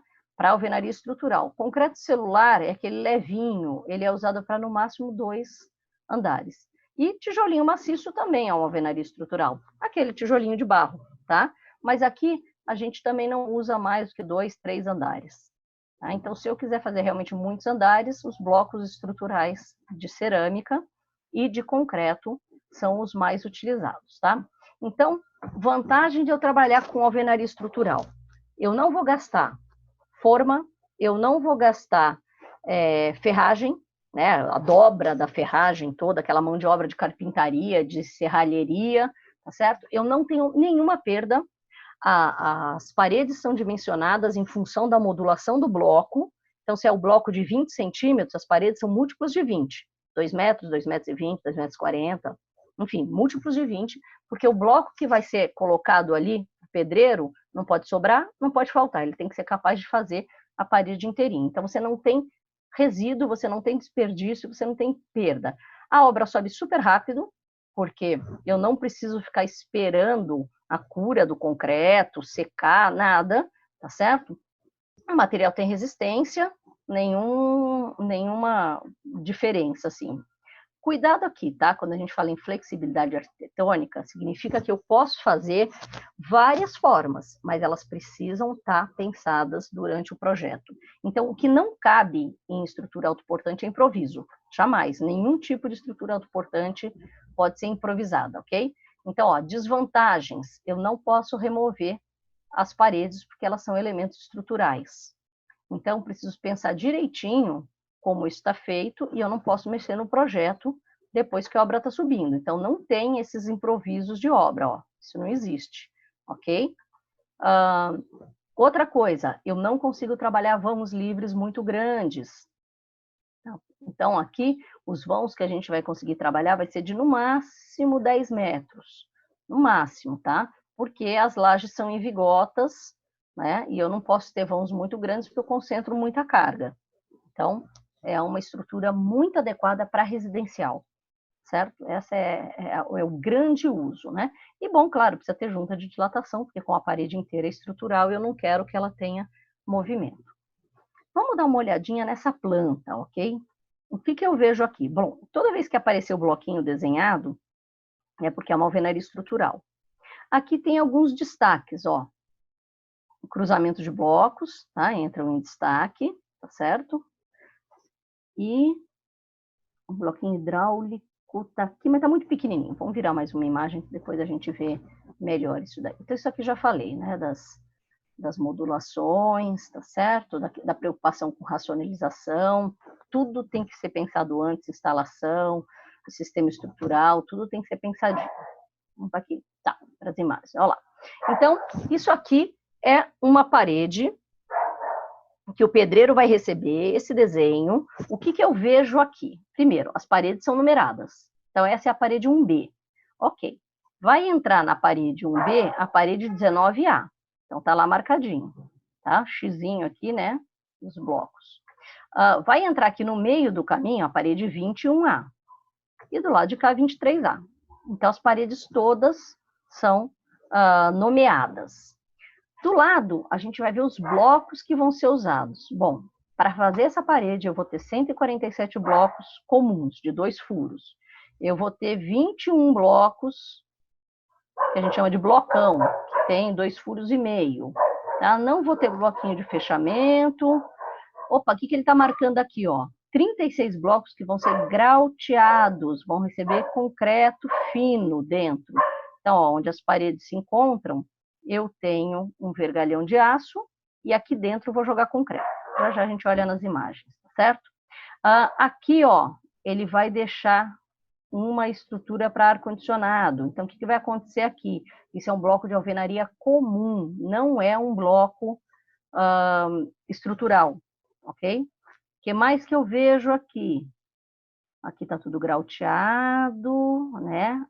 Aqui eu estou vendo contra-verga para a janela, né? Verga e contra-verga. Pronto, é isso que ele está me mostrando nessa planta. Então, o pedreiro ele tem que ser capaz de ler essa planta, entender os blocos que ele vai usar e executar essas fiadas iniciais, tá? As fiadas iniciais, elas costumam ser supervisionadas pelo mestre de obra. Porque depois que você faz a fiada inicial e 3 cantinhos de fiada, fica fácil para o pedreiro seguir. Então, isso aqui que eu estou vendo, ó. Tá? Você faz um pedacinho, faz a primeira, faz o cantinho e aí fica fácil para ele seguir. Por quê? Qual é a preocupação disso? Precisa ser travado, né? Aqui é o bloco inteiro, aqui é só meio bloco, para fazer um travamento da estrutura. Vocês percebem também que todos os cantinhos têm um esquadro, que a gente chama de escantilhão. Ele é um esquadro bem rígido para manter o alinhamento das paredes, tá certo? E aí, o que vai acontecer, então? Fiz a primeira fiada, tá tudo certinho aqui. O pedreiro vai subir essa parede até a altura da janela, o peitoril da janela. Chega, ele para e vai ver se tá tudo no prumo direitinho. Então, ele vai lá, mede, põe a régua, tal, né, para ver se está tudo certinho no prumo. O bloco, quando eu falei para vocês, é modulação de 20 centímetros, o bloco tem 19 e 1 centímetro de rejunte. Ou seja, nosso amigo tem que ser bom no assunto, tá? Não dá para fazer alvenaria estrutural com pedreiro qualquer. O cara tem que ter uma formação de alvenaria estrutural.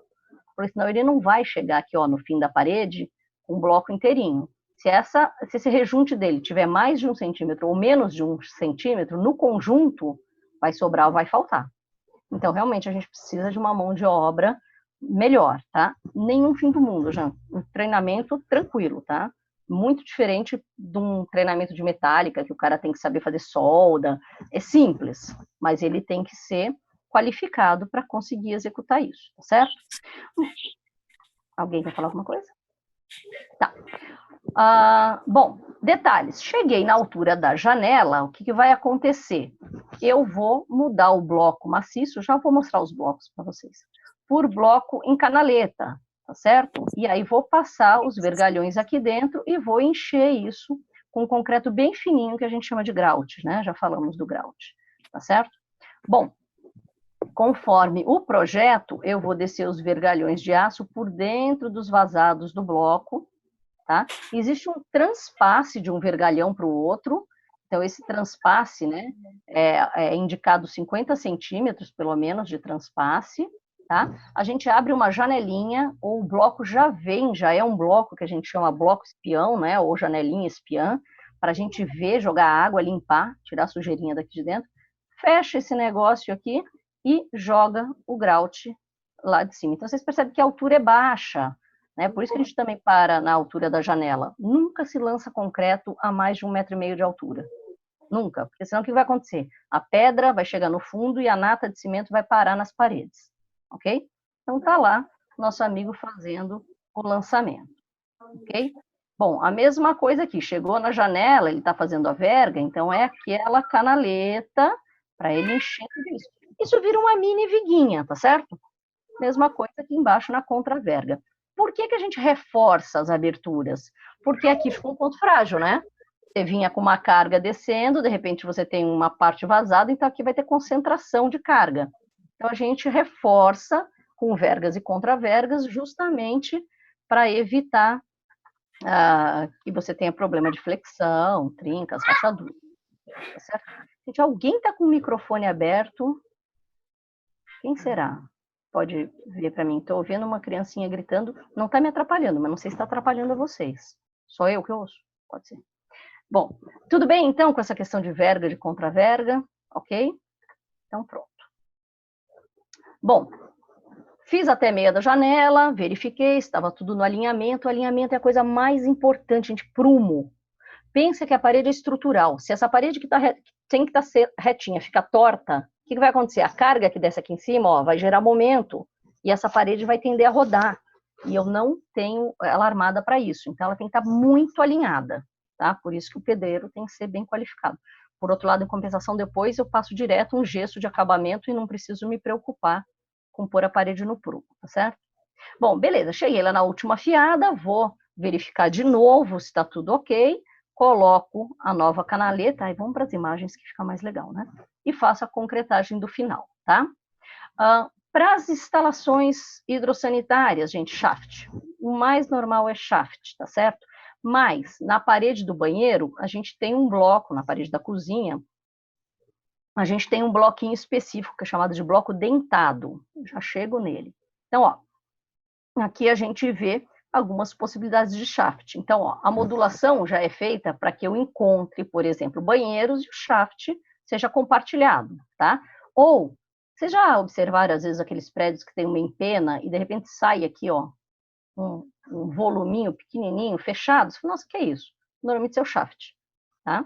Aqui um outro também. Então, a gente procura compartilhar. Esse compartilha a cozinha com a área de serviço. Aqui é um banheiro só nesse apartamento, então só um shaft aqui compartilhado, tá certo? Aqui também a gente vê o shaft colocado, tá? Por que isso? Eu não posso passar sistema hidráulico dentro de elemento estrutural. Então, não posso nem alvenaria estrutural, não posso passar nenhum tipo de laje, tá? Sabe aquela laje alveolar, que ela é vazada, tem as alvéolos? Então, pô, que legal, vou passar duto de água, vou passar sistema hidráulico. Não pode, porque se vaza, eu vou ter que quebrar o elemento para arrumar. Então, não se passa líquidos, nem sistema gasoso, né, fluidos, dentro de elemento estrutural, ok? Para isso, a gente precisa desses shafts, né? Ou o sisteminha do bloco dentado, ele vai aparecer já já. Bom, para a elétrica, eu posso sim passar o conduíte por dentro do bloco, nenhum problema, tá? E aí a gente tem bloquinhos que tem uma aberturinha pequena para as tomadas, ou eu posso serrar, né?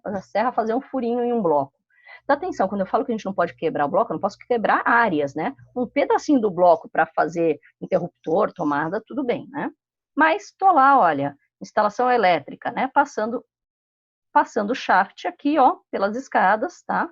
Na posição que for, para subir as prumadas inteiras, né? Elétrica, telefone, cabos, como um todo, certo? Então, o mais normal é isso, é a gente passar sistema de shaft, tá? Vamos dar uma olhada nos tipos de bloco. Então, eu separei para vocês os principais, que é o de concreto e o de cerâmica, tá? Como todo material, como todo sistema que a gente usa, norma. Dá uma espiada na norma. Vou comprar o bloco, veja se ele está de acordo com a norma. Então, vários capítulos, né? Também comentei com vocês, a gente divide a norma em várias numerações para não ficar um volume muito grosso. Assim, eu vou direto no que eu quero olhar. Quero saber qual é a resistência do bloco? Vou na norma e procuro, vejo se está adequado, tá? Eu quero fazer o cálculo da alvenaria estrutural, beleza. Enfim, aqui a gente vai seguir a norma que interessa para a gente, tá? Então, a gente tem uma norma que fala só dos blocos vazados de concreto para alvenaria estrutural. Bom, temos duas famílias de blocos, tá? A família que a gente chama de família de 39 mais 1 vai fazer os 40 centímetros. Isso é uma modulação de 20, porque existe o meio bloco, tá certo? Então, ó, o bloco tem 39, mais 1 centímetro de rejunte, 40, tá? O bloco único, ele tem 19, mais 1 centímetro, 20. Na outra dimensão, a espessura dele é de 14, mais o acabamento, 20, tá certo? É 15. Então, essas medidinhas não contemplam o que você vai colocar de rejunte de argamassa no final. Mas está lá os principais blocos. E, claro, existe mais um monte de blocos. Esses são só... Vou voltar uma, peraí. Esses são só os básicos. Tem bloco dentado, tem bloco pequenininho, tem um monte. Não tem como dizer, não conseguir modular, tá certo? Então, bom, se é bloco da família 39, a gente faz múltiplos de 20, tá certo? Então, vocês vão ver que os ambientes são todos medidas de múltiplos de 20. Espessura de parede, 15, tá certo? Um acabamentinho. Então, aqui a gente está vendo uma parede toda, um sistema todo estrutural. Gente, vamos imaginar o seguinte, assim como na alvenaria convencional, num edifício convencional, a gente tem aquele terceiro reversível, não é isso? Então, imagina que aqui a gente quer fazer... nossa, que a sala não está... Vou imaginar que é uma sala. Tá? Isso aqui é a sala, isso é um quarto. Quero fazer reversível? Essa parede vou poder tirar? Então, ela não vai ser estrutural. No meu projeto, ela é uma alvenaria comum. E a gente destaca isso, e na hora que vai ser construído, aqui é um bloco de alvenaria comum, ok? Qual a diferença? Resistência. Um bloco de alvenaria comum não tem resistência grande. A resistência dele é pequenininha. Um bloco de alvenaria estrutural tem resistência grande, 15 megapascal, 18, tá? Então, cuidado com isso. Há um ano atrás, eu tive uma aluna da Unip, que me comentou que o pai dela estava fazendo um talude, ele ia fazer uma piscininha na casa dele, lá próximo da represa, e ele fez um taludezinho com 2 metros de altura, fez pilares de concreto, fechou com bloco, e aquilo numa chuvarada caiu. Os blocos, cortou no meio dos blocos. Primeira coisa, o bloco era estrutural? Aí é que ela foi conferir e viu que não, era bloco de alvenaria. Não segura, tá? Então, se é para receber carga, bloco estrutural. Como é que eu sei que o bloco estrutural? Ele vem com baixo relevo, tá escrito BE, bloco estrutural, e vem dizendo qual é a resistência que ele tem, tá certo? Então, não tem erro. Se eu quero o bloco estrutural, vai estar marcado nele. Bom, aqui, para ficar claro para a gente, que funciona num esquema, né, de alternância, então, uma fiada, esse bloco de encontro de quina está virado assim, no outro está assim, justo para dar travamento. Então, isso que eu estou vendo. Na próxima fiada, o que vai acontecer? Esse bloco ele é deslocado, ele entra aqui, né? Ok? E o vergalhão sendo amarrado aqui, aqueles 50 centímetros de transpasse, sendo amarrado para esperar o próximo, certo? E aí aquele respeito, 1 centímetro certinho, bem feitinho, tá? Aqui a mesma coisa, a gente vendo os blocos, né? Aqui, para o bloco de meio de parede, a mesma lógica, travados, certo? Ó, aqui é uma situação onde a gente precisa usar o blocão para poder conseguir o meio de parede, né? Então, por isso que existem vários elementos, tá certo? Bom, então aquilo para a família de 39, que vai me dar modulações de 20. Aqui a gente tem os blocos que a gente chama família de 29, que vai me dar 30 e, portanto, modulação de 15, porque eu tenho o meio bloco. Então, tá lá, ele é 29 mais 1 centímetro de rejunte, vai dar 30, né, de fechamento. O bloquinho único, 14, com mais 1 centímetro, vai dar 15. A espessura é a mesma, vai fazer parede de 15 centímetros. Então, aqui a minha modulação vai ser de 30, né, múltiplo de 30, de 15, ok? Então, também não é problema, a gente escolhe qual a modulação quer trabalhar. Muitas vezes o pessoal trabalha com a modulação menor, com os blocos, porque os blocos menores são mais leves, tá? Mas, enfim, isso vai depender da velocidade de obra, dos vãos. Bom, em relação ao concreto que eu vou usar, concreto fino, grout, tá? Pedrisco pequenininho, pó de pedra. Por que que eu não posso usar um concreto convencional com brita 1 e 2? Porque se eu fizer isso, eu não vou conseguir preencher corretamente isso daqui, né? O espaço é pequenininho. A brita, muitas vezes, já vai entupir o caminho aqui. Então, sempre um concreto fininho, tá?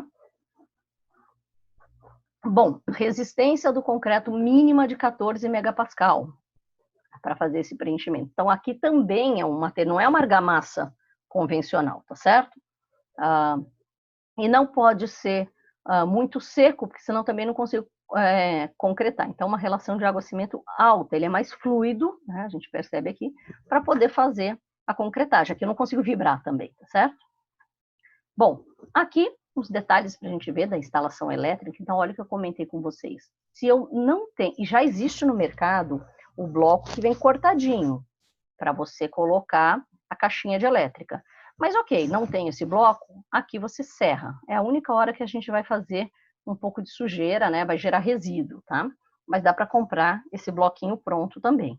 E aí põe lá a caixinha. O resto, os conduítes de elétrica, passam todos por dentro dos blocos sem problema nenhum. Então aqui a gente vê, né?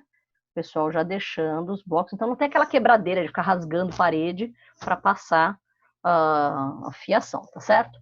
Por outro lado, se você esqueceu alguma fiação, você está com problema. Então, é importante a modulação do projeto, verificar se tem tudo o que precisa. Improviso não é uma coisa que acontece. Mas vocês conseguem ver como a obra é limpa, certo? Porque não tem quebradeira de nada, né? Então, fica muito tranquilo de executar. E é muito rápido a construção. Então, tá aqui as elétricas, tá certo? Aqui só para a gente dar uma olhada, ó, numa parede, né? Quando tiver com detalhes de elétrica. Então, ó, do mesmo jeito, as paredes são numeradas, né? Então, aqui está a parede 19. Os blocos que vão ser usados costumam ficar aqui no cantinho. Aqui a gente está vendo o seguinte, ó, o número de fiadas, que o nosso amigo vai ter que chegar no fim das contas. Aqui, ó, os blocos numerados, que é aquele que a gente olhou agorinha. O bloco 2 é o bloco, sei lá, de 15.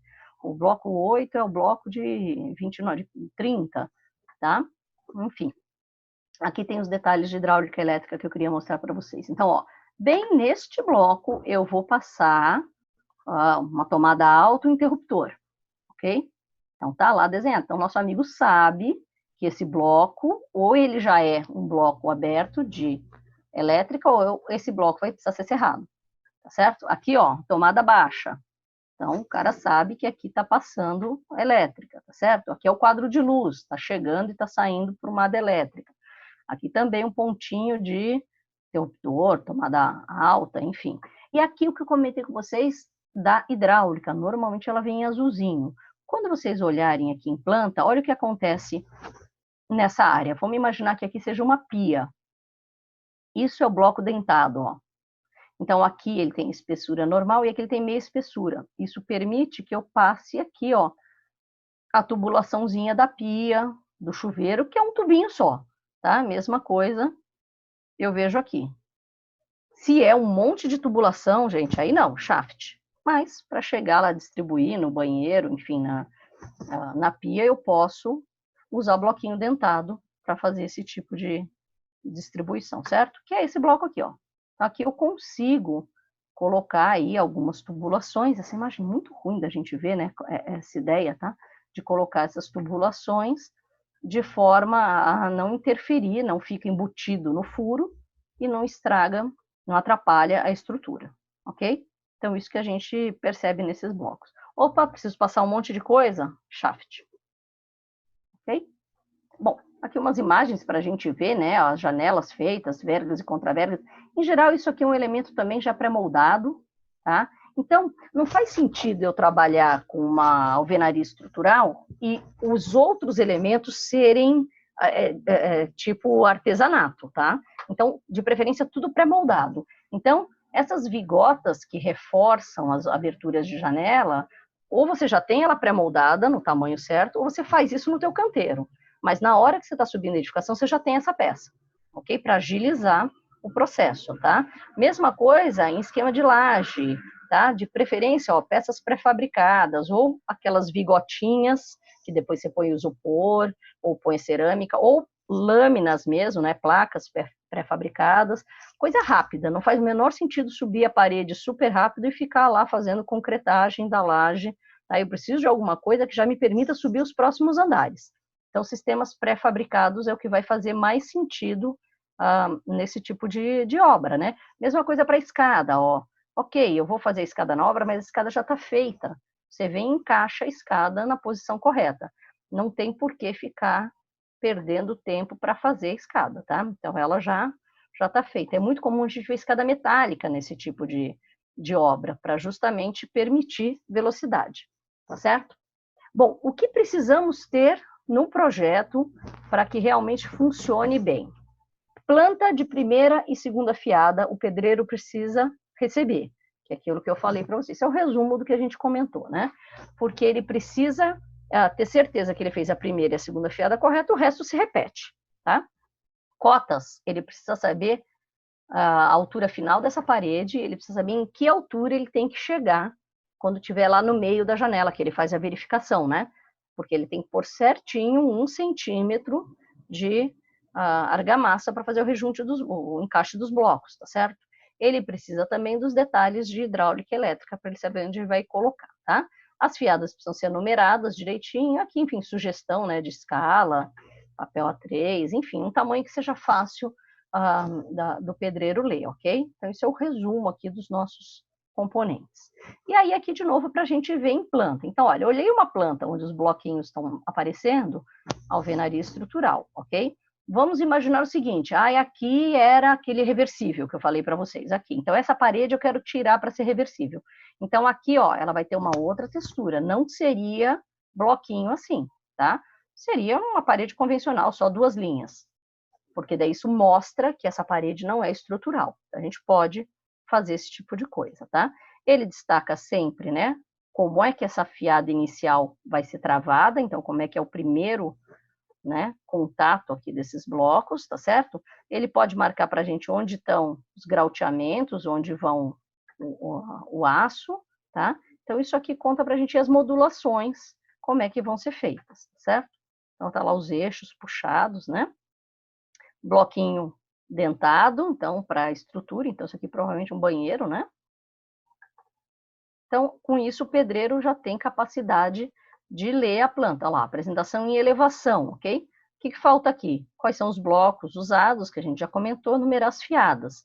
Mas aqui a gente está dando destaque para armação, ok? O que esse nosso amigo vai usar de armação aqui, né? Então, o comprimento, o diâmetro da barra, tá certo? A numeração dessa armação, ele já recebe isso lá em cima, na laje, para já encaixar as peças corretamente. A achura é onde está sendo grauteado, ok? São janelas, né? Enfim, aberturas, e aí onde está sendo feito o grauteamento. Então, realmente, o pedreiro tem que ser capaz de ler a planta, isso é super importante. Então, um pedreiro que saiba trabalhar com alvenaria estrutural e que saiba ler as plantas direitinho, seja caprichoso, para manter no prumo, que é a coisa mais importante. Prumo e o rejunte correto para fechar a parede direitinho. Bom, vamos dar uma espiada agora, então, em alguns exemplos, antes da gente falar do bloco de cerâmica. Então, aqui a gente vê, né, umas casinhas bem pequenininhas, feitas em alvenaria estrutural, então, muito rápido de subir. Aqui ele aproveitou até o desnível do terreno, né, para fazer aqui um porãozinho, enfim, a entrada da casa ficou aqui por trás, num nível numa cota mais alta, tá? Então, ó, chega aqui na janela, isso aqui é bloco que está preenchido com grout, com certeza. Canto, está preenchido com grout também, com certeza. Aqui que eu comentei com vocês, ó, escada metálica.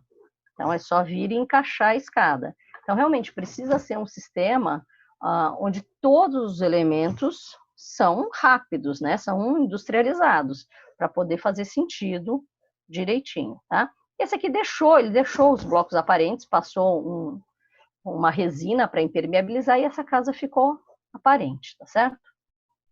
Isso me lembra aquela casinha da gente que ganhou o prêmio lá do pessoal da Terra, da Vila Zelina, não foi? Daquela senhora que a casa estava caindo. Vocês se lembram dessa história? E a casa ficou nessa carinha mesmo, assim, né, de alvenaria estrutural. E a coisa mais engraçada é aquela hora que a gente projeta e pensa no nosso, né, no que seria legal para a gente. E essa senhorinha depois, muito engraçada, ela fez um comentário que a casa dela ficou linda, mas estava faltando uma tintinha na parede, que assim que ela juntasse um dinheirinho, ela ia passar uma tintinha, porque para ela a casa não está acabada, né? Então, divertido a visão de cada um. Mas, enfim, alvenaria estrutural, super rápido, né? Aqui a gente está vendo também um sistema legal do Acaiaba, que é um arquiteto de madeiras, na verdade, né? Então, ele fez um mix de alvenaria estrutural e madeira. Então, são casas de 2 andares, tá certo? E aí, a ideia era subir a casa de forma rápida. São várias casinhas, né? Um pequeno condomínio que ele fez aqui. E aí, os comentários, né? Olha, não tem forma de madeira, não tem serralheria, o canteiro é limpo, é organizado, tem menos risco, que são máquinas, né, de serralheria e de madeireira, são máquinas de corte, que são perigosas, enfim, então alguns comentários. E aí, ó, o arquiteto que trabalhou junto com ele falou que eles tiveram uma redução de até 30% do custo da obra em relação ao sistema convencional. Mas você só consegue isso se você realmente elaborar o projeto inteirinho, modular tudo certinho, chegar na obra e construir, ok? Não pode ter um monte de imprevistos. Aí você consegue uma redução no custo de obra. Gente, o que é essa redução? Tá? É principalmente mão de obra, tá? Resíduos que você gera e a quantidade menor de concreto, porque vai grautear. Então, você consegue um efeito legal, tá certo? Então, é interessante se pensar em trabalhar com alvenaria estrutural. Aqui a gente vê mais um condomínio. Então, olha lá, poxa, por que tudo é condomínio? Porque só funciona bem se for em série. Imagina o tempo que você gasta fazendo modulação para fazer uma casinha. Então, em série, né? Aí vai funcionar bem. Então, isso é um condomínio onde existe aqui uma combinação de alvenaria estrutural e alvenaria convencional. Por quê? Porque a garagem ocupa um vão maior. Então, isso aqui tudo é alvenaria estrutural. Aqui vai funcionar quase como uma viguinha de transição. Mas como o vão é pequeno, ela não fica muito grande. Ainda assim, a gente percebe uma altura aqui, né? Para poder entrar na garagem. Então, isso aqui tudo alvenaria estrutural. Aqui, sistema convencional de pilar e viga e laje, tá certo? Então, também uma solução que funcionou bem e teve um custo vantajoso. Então, é para a gente pensar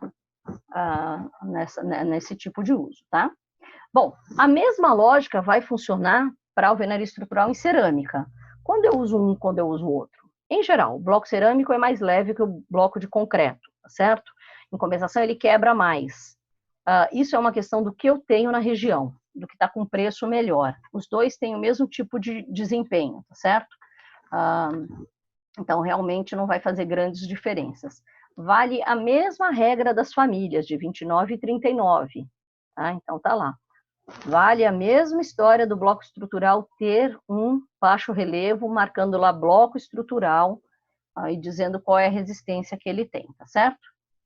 Então, é a mesma lógica, né, que eu falei para vocês, tá certo? Aqui a gente, inclusive, vê esses meia calha, em J, isso aqui é bastante usado para depois você colocar a laje.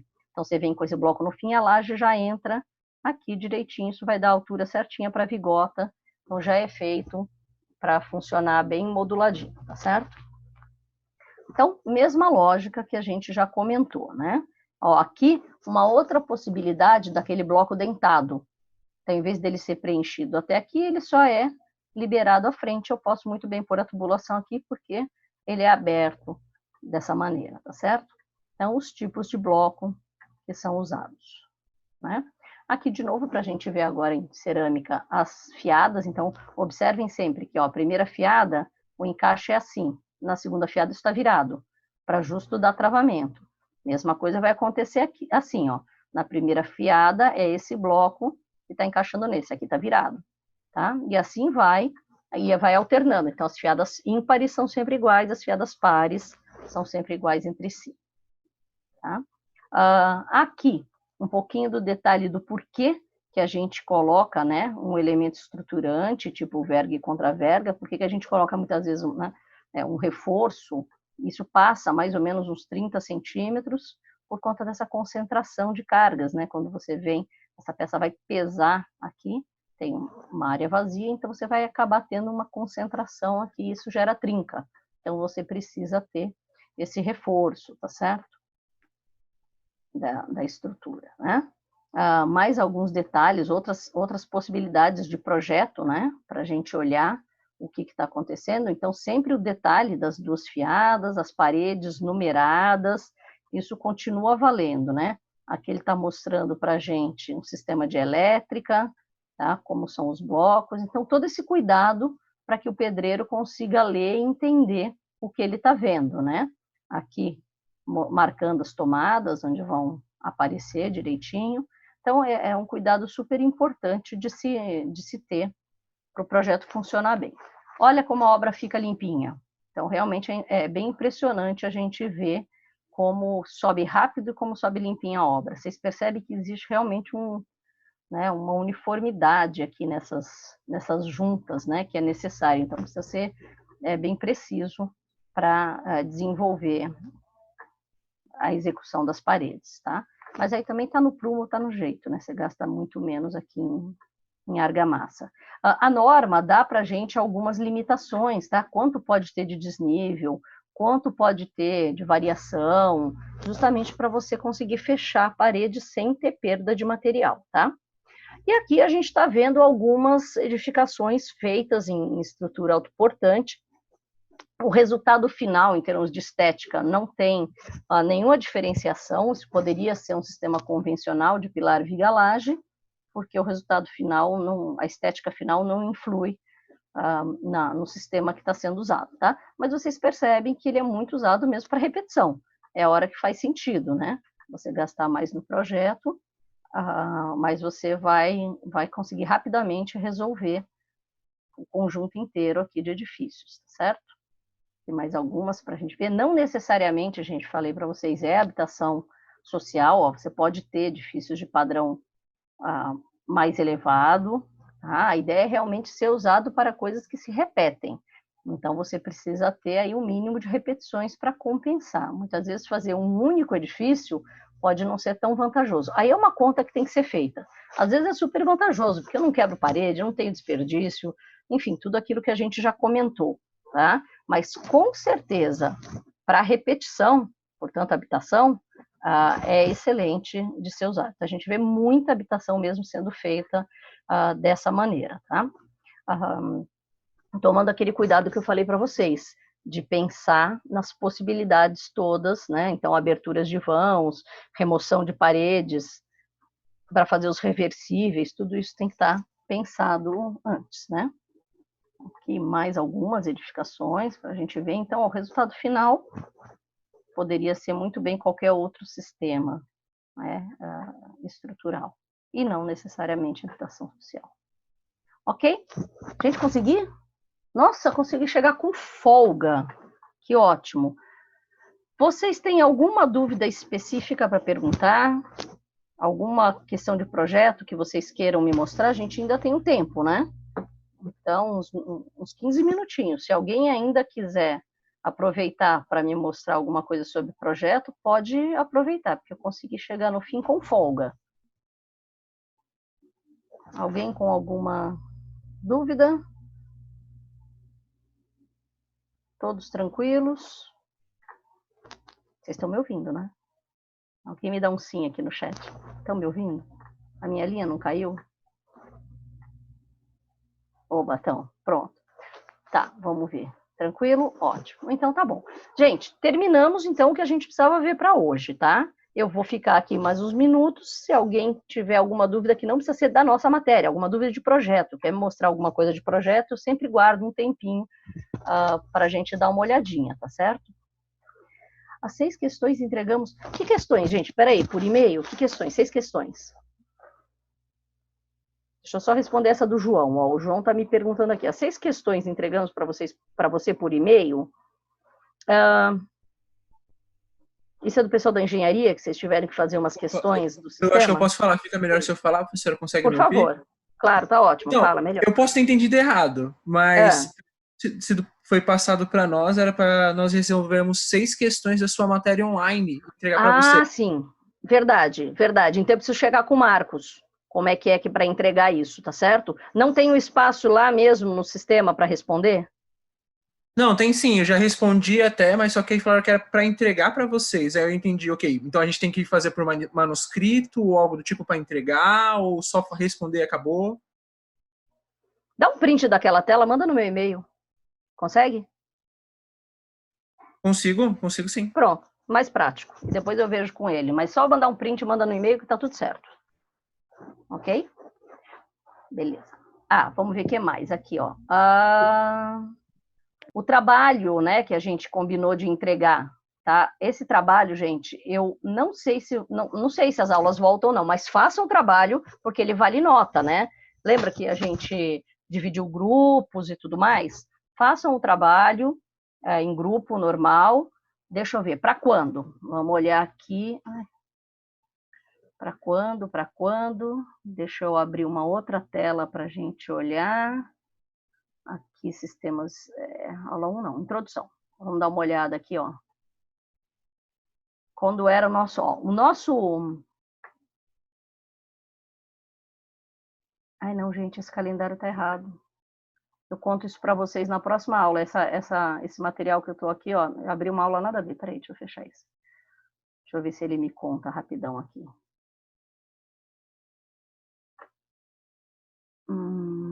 Não, isso é velho, ó, isso é do ano passado, tá vendo?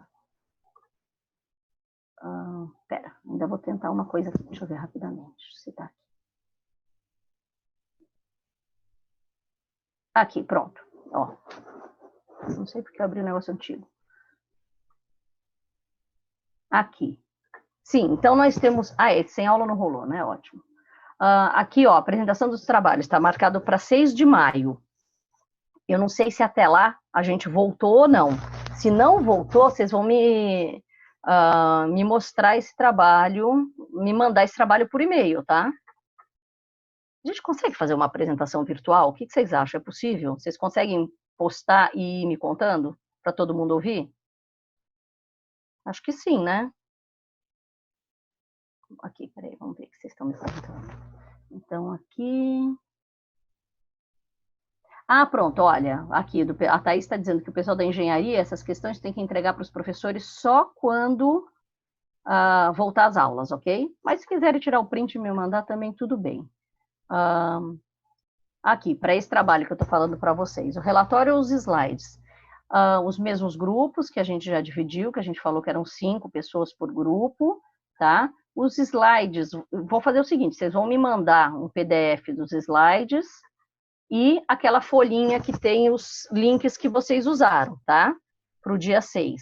Se a gente não conseguir fazer uma apresentação virtual, vocês me mandam simplesmente e a gente continua dando conteúdo de aula, tá bom? Semana que vem, não, é a cada 15 dias, continua valendo, tá? Então, ó, aqui dia 8, hoje tivemos aula, agora só dia 22, tá bom? Continua sendo nessa parada. Eu acho que dá para apresentar sim, a gente podia muito bem lá no dia 6 apresentar isso, que fica tão legal, né? Vocês põem na tela e vão comentando para todo mundo ver o que está acontecendo, tá bom? Então, no dia 22, que a gente vai falar de container, de bambu, de madeira, a gente define isso daí, mas eu acho que dá para apresentar, tudo bem? Isso, vai ficar mais divertido. E aí vamos ver se a tela voltou, né, gente, no dia 6, tá certo? Bom, tranquilos, mais alguma dúvida? Todos sossegados? Oi. Ô, professora, conta. Eu tô com uma dificuldade, que é uma matéria do Tijuana. Assim, a gente tem um projeto para fazer para ele no AutoCAD. Com a área que ele deu de 122 metros quadrados, mas ele pediu para a gente fazer que atende essa metragem, né? mas eu não tenho noção nenhuma. E a questão de divisão dos quartos, que ele não deu medida. Ele falou para a gente escolher essa medida, ele só quer que atinja essa metragem. Isso. É da engenharia? Isso, ele deu um terreno para a gente de 9,5 de largura por 23 de comprimento e deixar um corredor com, no mínimo, 1 metro, a largura dele de 1 metro. Mas eu fiz um aqui, mas a metragem não está atingindo isso aí. Eu não sei como que... Você não está conseguindo dividir o ambiente direito, né? Você não tem os amigos da arquitetura para isso, te dá uma força, mas se quiser mandar para mim, manda, que a gente olha. Se quiser colocar aí na tela, a gente olha. Mas para isso serve a galera da arquitetura, tiram isso de letra. Com certeza. Mas manda aí que a gente olha, tá? Vamos ver, quem mais? Como que eu vou mandar? Como eu vou mandar para você? Você não consegue pôr na tela? Aqui, você não consegue pôr na tela? Você não quer me mostrar agora? Eu vou abrir o computador aqui. Vai demorar um pouquinho, mas eu vou abrir o computador aqui. Ele mas tem também, se você quiser me mandar por e-mail, pode mandar. Manda por e-mail, pronto, a gente dá uma espiada, tá? Mas, de qualquer jeito, você tem um código de obra, e a galera da arquitetura que ainda está presente aqui, ó lá. Você tem um código de obra, você tem algumas diretrizes de tamanho de ambientes. Onde é que eles acham isso, gente? Fácil. Medidas básicas, ou não tem? Contrata os arquitetos. Paga um pão de queijo para a galera virtual. Não, mas pode me mandar, tá? Que não tem problema nenhum, a gente dá uma espiadela nisso. Eu vou mandar para você, então. Pronto, obrigado. Manda. De qualquer jeito, dá uma fuçada na internet que você vai achar medidas básicas do que você precisa para isso. Mas manda assim que eu olho e te respondo, tá bom? Tá, obrigado. Beleza. Olha só, já colocaram aqui, ó, você deve ter visto, ó, o Leonardo colocou aqui, ó, um livro que vai te ajudar. Vocês conseguem ver? Todo mundo vê o chat, né? Então, olha, tá lá, ó. O Leonardo já deu uma sugestão aqui para você de onde você consegue bastante informação legal sobre ambientes, tamanhos mínimos, enfim, o que é mais confortável, certo? Professora, mais uma dúvida. Você tivesse problemas com projeto, coisas do tipo, a gente poderia mandar para você. Eu estou num dos grupos que a senhora fez com outros alunos também sobre estrutura. Se eu mandasse lá, você pode responder lá ou é melhor por e-mail? Um grupo de quê? Pera, não perdi. É um grupo do WhatsApp. É um grupo do WhatsApp sobre estrutura, que o pessoal geralmente coloca algumas coisas também, você comenta. Né? É aquele nosso grupo? Pode, se você quiser colocar lá, pode colocar. Ele chama estruturas mesmo. Cadê? Deixa eu achar. Faz tempo que ele tá mudinho, né? Porque a gente está aqui de quarentena. É um grupo de estruturas. Pode, quiser pôr lá, pode pôr. O que eu não consigo... O que eu não consigo fazer, gente, é detalhar, assim, cálculo, essas coisas, porque eu preciso olhar o projeto. Mas para tirar dúvidas rápidas, pode colocar lá, assim, que a gente tira. Tipo, professora, eu posso usar uma viga de tanto para um vão de sei lá quanto? Coisas rápidas, assim, dá para resolver, tá? Coisas mais demoradinhas, eu prefiro que vocês me mandem, agora que nós estamos de quarentena, me manda por e-mail, aí me manda o WhatsApp. Professora, eu te mandei o e-mail, para eu não me perder, daí eu respondo. Pode ser? Perfeito, então. Pode sim, beleza. Eu não consegui ver o livro que o Leonardo mandou, não olhei, não estou achando ele aqui no chat. No chat, olha, vou digitar aqui para vocês. Ele chama Neurfert. É isso mesmo? Neufert?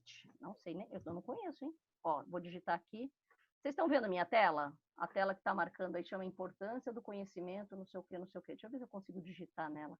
Espera, para eu digitar nela, eu acho que eu vou ter que primeiro minimizar.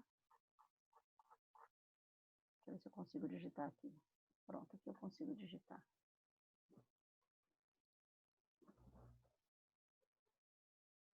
Pronto, ó. Esse aqui. Agora eu vou compartilhar aqui com vocês essa tela.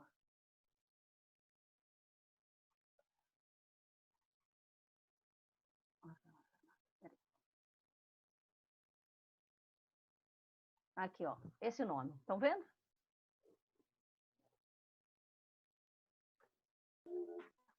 Agora deu certo, obrigado. Sim, pronto, é esse aí, tá? Deve ter até online, né? Vocês conseguem consultar. Eu vou fuçar isso aí. Gente, isso. Mais alguém com dúvidas? Tudo certo? Então, jóia. Então, ótimo fim de semana, ótima Páscoa para vocês. Aproveita que tá em casa com bastante chocolate. né? E a gente se vê em 15 dias, tá bom? Então, ótimo feriado para todos.